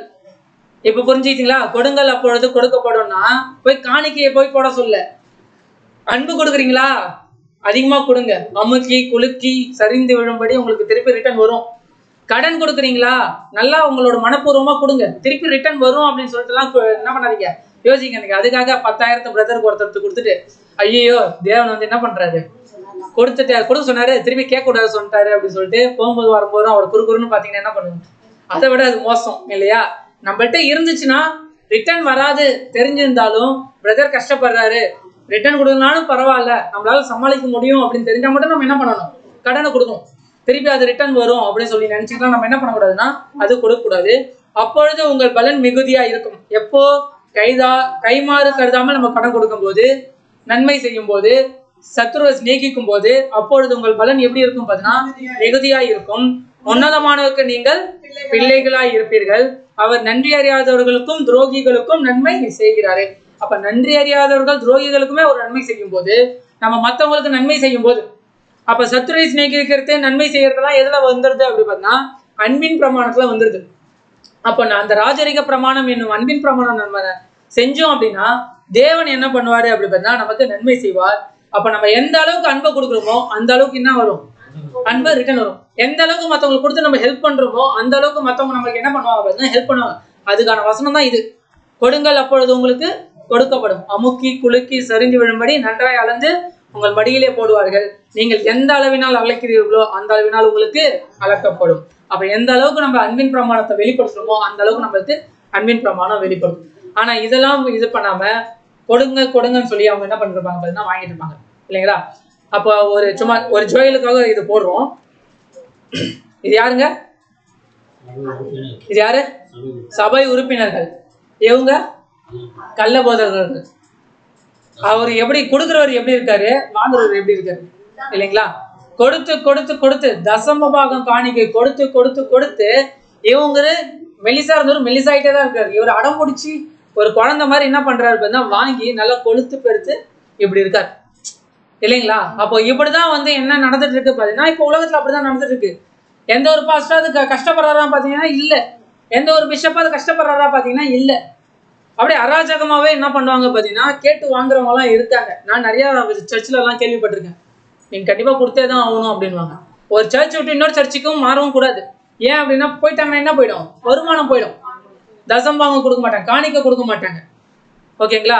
ஒரு 500 ரூபாய் கீழே கறந்தது, அதை எடுத்து எங்க பாஸ்டருக்கு முன்னாடி காமிச்சிட்டேன். ஏன் பின்னாடியே வர்றாரு வீடு வரைக்கும் வந்து ஜபம் பண்ணி அதுல ஒரு 300 ரூபாய் வாங்கிட்டு போயிட்டாரு. அம்மாக்கு ஞாபகம் இருக்கா இல்லையான்னு தெரியல. ஒரு 500 ரூபாய் கீழே கிடந்தது, சர்ச்சுக்கு பின்னாடி கீழே கிடந்ததுன்னு எடுத்து வந்து கீழே கிடந்தது அப்படின்னு சொல்லிட்டு காமிச்சதுக்கு சரிப்பான்னு சொல்லிட்டு ஒண்ணுமே சொல்ல, காணிக்கை பெட்டில் போட்டுருப்பா அப்படின்னாரு. இல்லை நான் அம்மாட்ட கொடுக்க போறேன் அப்படின்னு சொல்லிட்டு வந்தேன். என்னை வந்து போட்டுக்கிட்டே வந்து வீட்டில் வந்து அப்படியே பார்த்துட்டு அப்படியே கொஞ்சம் அப்படியே பேசிட்டு ஜபம் பண்ணிட்டு அதில் வந்து ஒரு 300 ரூபாய் மாதிரி சொன்னாங்க அப்படின்னு சொல்லிட்டு அதில் ஒரு 300 ரூபாய் வந்து வாங்கிட்டே போயிட்டாரு. அப்போ அந்த அளவுக்கு என்ன பண்றாங்க அப்படின்னு பார்த்தீங்கன்னா இந்த மாதிரியெல்லாம் வந்து நடக்குது. என் வாழ்க்கையில வந்துட்டு எல்லாருக்கிட்டையும் கண்டிப்பா இது நடந்திருக்கும் இல்லைங்களா? அப்போ கொடுத்து கொடுத்து கொடுத்து நம்ம என்னவாயிடுறோம், நம்ம என்ன ஆயிரும், நம்ம உடம்புல தெம்பே இல்லாம போயிடுது. அவங்க நல்லா பெரிய அளவுல போயிட்டு என்ன பண்றாங்க, இன்னும் அநேக பாவங்களை செஞ்சுட்டு இருக்காங்க. அதிகமா இப்போ வந்து அதிகமா பாவத்துல மாற்றுறதே யாரு அப்படின்னா போதகர்கள் பேர் தான் வருது. அவங்களாம் எப்படி போதகர்களா இருக்காங்கன்றது தெரியவே இல்லை. நீங்களே கேள்விப்பட்டிருக்கீங்க இல்லைங்களா? நம்ம தமிழ்நாட்டிலே அநேக போதகர்கள் ஏதோ தவறுகள், அந்தந்த ஒரு சிறுமிகிட்ட தவறு செய்யறது, அந்த மாதிரி நிறைய விஷயங்கள் என்ன பண்றாங்க அப்படின்னா போதகர்கள் மாட்டுறாங்க. போயிட்டு ஜெயிலுக்கு போயிட்டு வந்ததுக்கு அப்புறமும் விசுவாசிகள் என்ன பண்றாங்க அப்படின்னா அவங்களை நம்பி என்ன பண்றாங்க அப்படின்னா இந்த சர்ச்சுக்கு போயிட்டு இருக்காங்க. எப்படி நம்புறாங்கன்றதை நம்மளால என்ன பண்ண முடியல, ஜீர்ணிக்கவே முடியல. ஓகேங்களா? மத்தேயு 23ஆம் அதிகாரம் 23ஆம் வசனம். மாயக்காரராகிய வேதபாரகரே பரிசேயரே உங்களுக்கு ஐயோ. யார் யாரெல்லாம் கள்ளபோதகம் செய்யறாங்களோ, யார் யாரெல்லாம் ஏமாத்துறாங்களோ அவங்களுக்கு எல்லாருக்குமே என்ன அப்படி பாத்தீங்கன்னா ஐயோ. சீரகத்திலும் தசம பாகம் செலுத்தி நியாய பிரமாணத்தில் கற்பித்திருக்கிற விசேஷங்களாகிய நீதியையும் இரக்கத்தையும் விசுவாசத்தையும் விட்டுவிட்டீர்கள். இவரையெல்லாம் செய்ய வேண்டும், அவைகளையும் விடாதிருக்க வேண்டும். இப்ப என்ன சொல்லப்பட்டிருக்கு? இவைகளையும் செய்யணும், அவைகளையும் விடாதிருக்கணும். வசனத்தை நல்லா கவனிச்சிங்களா? நியாய பிரமாணத்தில் கற்பித்திருக்கிற விசேஷத்தவைகளாகிய நீதியையும் இரக்கத்தையும் விசுவாசத்தையும் விட்டுவிட்டீர்கள், இவைகளையும் செய்ய வேண்டும், அவைகளையும் விடாதிருக்க வேண்டும். பிரதர், இம்மா நேரம் சப்ஜெக்ட் எடுத்தீங்க, நியாய பிரமாணத்துல சொல்லப்பட்ட தசமாக கொடுக்க வேணான்னு. ஆனா இயேசு கிறிஸ்து என்ன சொல்றாரு? தசமாகம் கொடுக்கலான்னு சொல்லியிருக்காரு. அப்ப இந்த வசனம் என்ன பிரதர்? இப்ப தசம்பாகம் கொடுக்கலாமா வேணாமா? இவ்வளவு நேரம் தசம்பாகம் கொடுக்க வேணாம்னு சொன்னீங்க. இப்ப பார்த்தா இயேசு கிறிஸ்துவ தசம்பாகம் கொடுக்க சொல்றாரு. அப்ப தசம்பாகம் கொடுக்கலாமா? இது இயேசு கிறிஸ்து உயிரோட இருக்கும்போது இயேசு கிறிஸ்து எதுக்குள்ளாரதான் வருவார் பார்த்தா யூதர்களுக்குள்ளாரதான் வருவாரு. இயேசு கிறிஸ்துவா இருந்தாலும் சரி, வேதபாரகரா இருந்தாலும் சரி, பரிசேயரா இருந்தாலும் சரி, சீஷர்களா இருந்தாலும் சரி, எல்லாருமே எதுக்குள்ளார அடங்கி வந்துருவாங்க பார்த்தா நியாயப்பிரமாணத்துக்கு கீழே தான் அவங்க இருக்கணும். நியாயப்பிரமாணத்துக்கு கட்டுப்பட்டு ஆகணும். ஓகேங்களா? அப்ப சொல்லப்பட்ட வசனம் இயேசு கிறிஸ்து என்ன சொல்றாருன்னா, நீங்க நியாயப்பிரமாணத்தையும் செய்யணும், நீங்க இந்த அன்பையும் செய்யணும். நீங்க அன்பெல்லாம் என்ன பண்றீங்க, விட்டுறீங்க. நீங்க நியாயப்பிரமாணத்தையும் நீங்க இப்போ கடைபிடிக்கிறீங்க, தசமாவது கடைபிடிக்கிறீங்க, அப்ப நீங்க இதையும் செய்யணும்னு சொல்லிட்டு அப்ப சொல்லப்பட்ட வசனம். இயேசு கிறிஸ்து அதுக்கப்புறம் வந்து மரிக்கும் போது எல்லா நியாயப்பிரமாணத்தையும் என்ன பண்ணிட்டாங்க, ஒழித்து விட்டார், நிறைவேற்றி விட்டார். அவருடைய மரணத்தினால நிறைவேற்றுறதுனால இயேசு கிறிஸ்துக்கு அப்புறம் என்ன பண்ண தேவையில்லைன்னா நியாயப்பிரமாணத்தை கடைபிடிக்க தேவை. ஆனா இயேசு கிறிஸ்துக்கு முன்னாடி என்ன பண்ணிருக்கணும் பார்த்தீங்கன்னா நியாயப்பிரமாணத்தை கடைபிடிச்சிருக்கணும். அதுதான் வந்து தேவனுடைய நீதி. ஓகேங்களா? அப்ப நியாயப்பிரமாணம் இப்ப என்னவா மாறிடுச்சு? அன்பின் பிரமாணம். நியாயப்பிரமாணம் யாருக்கு மட்டும்தான் அப்படி பார்த்தா இஸ்ரேல் ஜனங்களுக்கு மட்டும்தான் கொடுக்கப்பட்டுச்சு. ஓகேங்களா? அதை நம்ம கடைபிடிக்கணும்னு அவசியம் இல்லை. ஓகேங்களா? ஒருவேளை நியாயப்பிரமாணத்தை கடைபிடிக்கிறதுனால இவங்க தசம்பாகம் வாங்குறாங்க அப்படின்னா நியாயப்பிரமாணத்துல விருத்த சேதனம் சொல்லப்பட்டிருக்குல்ல, அவங்க என்ன பண்ணிருக்கணும், கடைபிடிச்சிருக்கணும்ல.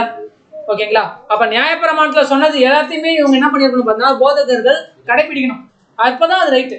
அப்ப நியாயப்பிரமாணத்தை சொல்லப்பட்ட தசம்பாகத்தை மட்டும் இவங்க கடைபிடிச்சிட்டு இருக்காங்க அப்படின்னா இவங்க எப்படி இருக்காங்க அப்படின்னா ஒரு கள்ள போதகத்துல இருக்காங்க. ஓகேங்களா? அப்ப நியாயப்பிரமாணத்தை நம்ம கடைபிடிக்க தேவையில்லை. அப்ப தசம்பாகம் கொடுக்கணும்ன்ற அவசியம் இல்லை. அதே மாதிரி நம்ம காணிக்க கொடுக்கணும் அப்படின்னா தேவனோட ஊழியத்துக்காக போதா, தேவனோட ஊழியத்தை செய்யறதுக்கோசரம் இருக்கா அப்படின்னு பார்த்துட்டு மனசு இருந்தா நம்ம என்ன பண்ணலாம் அப்படி பார்த்தா தேவனோட ஊழியத்தை செய்யறவங்களுக்கு என்ன பண்ணலாம் அப்படி பார்த்தா அதை வந்து கொடுக்கலாம். ஓகேங்களா? அது ஒரு ஆசாமி ஒருத்தருக்கு தான் போகுது அப்படின்னு தெரிஞ்சா அதை நம்ம என்ன பண்ண தேவையில்ல, காணிக்கையே கொடுக்கணும் அவசியம் இல்லை. பிரதர், என்கிட்ட 5 ரூபாய் தான் இருக்கு, தேவனுக்கு கொடுக்கணும்னு எனக்கு வந்து ரொம்ப ஆசை, என்கிட்ட 5 ரூபாய் தான் பிரதர் இருக்கு, நான் கொடுக்கலாமா? தேவன்கிட்ட கேளுங்க. தேவன் வந்து என்ன பண்ண மாட்டாரு, உங்கள்கிட்ட 5 ரூபாய் தான் இருக்குன்றது உண்மை அப்படின்னா நீங்க கொடுங்க. தேவன் என்ன பண்ணுவார் பார்த்தீங்கன்னா அநேக ஆசீர்வாதங்களை நமக்கு கொடுப்பார் இல்லைங்களா? அப்போ இன்னைக்கு நம்ம என்ன ஒரு சத்தியத்தை பார்த்துருக்கோம் அப்படி பார்த்தீங்கன்னா தசமபாகம் கொடுத்துட்டு இருந்த நாம இதுக்கப்புறம் தசமபாகம் கொடுக்க வேணான்ற ஒரு சத்தியத்தை நம்ம என்ன பார்த்துருக்கோம் இல்லைங்களா? அதனால சத்தியத்தையும் அறிவீர்கள், சத்தியம் உங்களை விடுதலை ஆகும். அப்ப தசமபாகம் கொடுக்கலாம் அப்படின்ற ஒரு விஷயத்துல வந்து நம்மள என்ன பண்ணிருக்கீங்க, விடுதலை ஆகியிருக்கு. தேவன் தாமே இந்த வார்த்தைகளை ஆசீர்வதிப்பாராக. ஆமென்.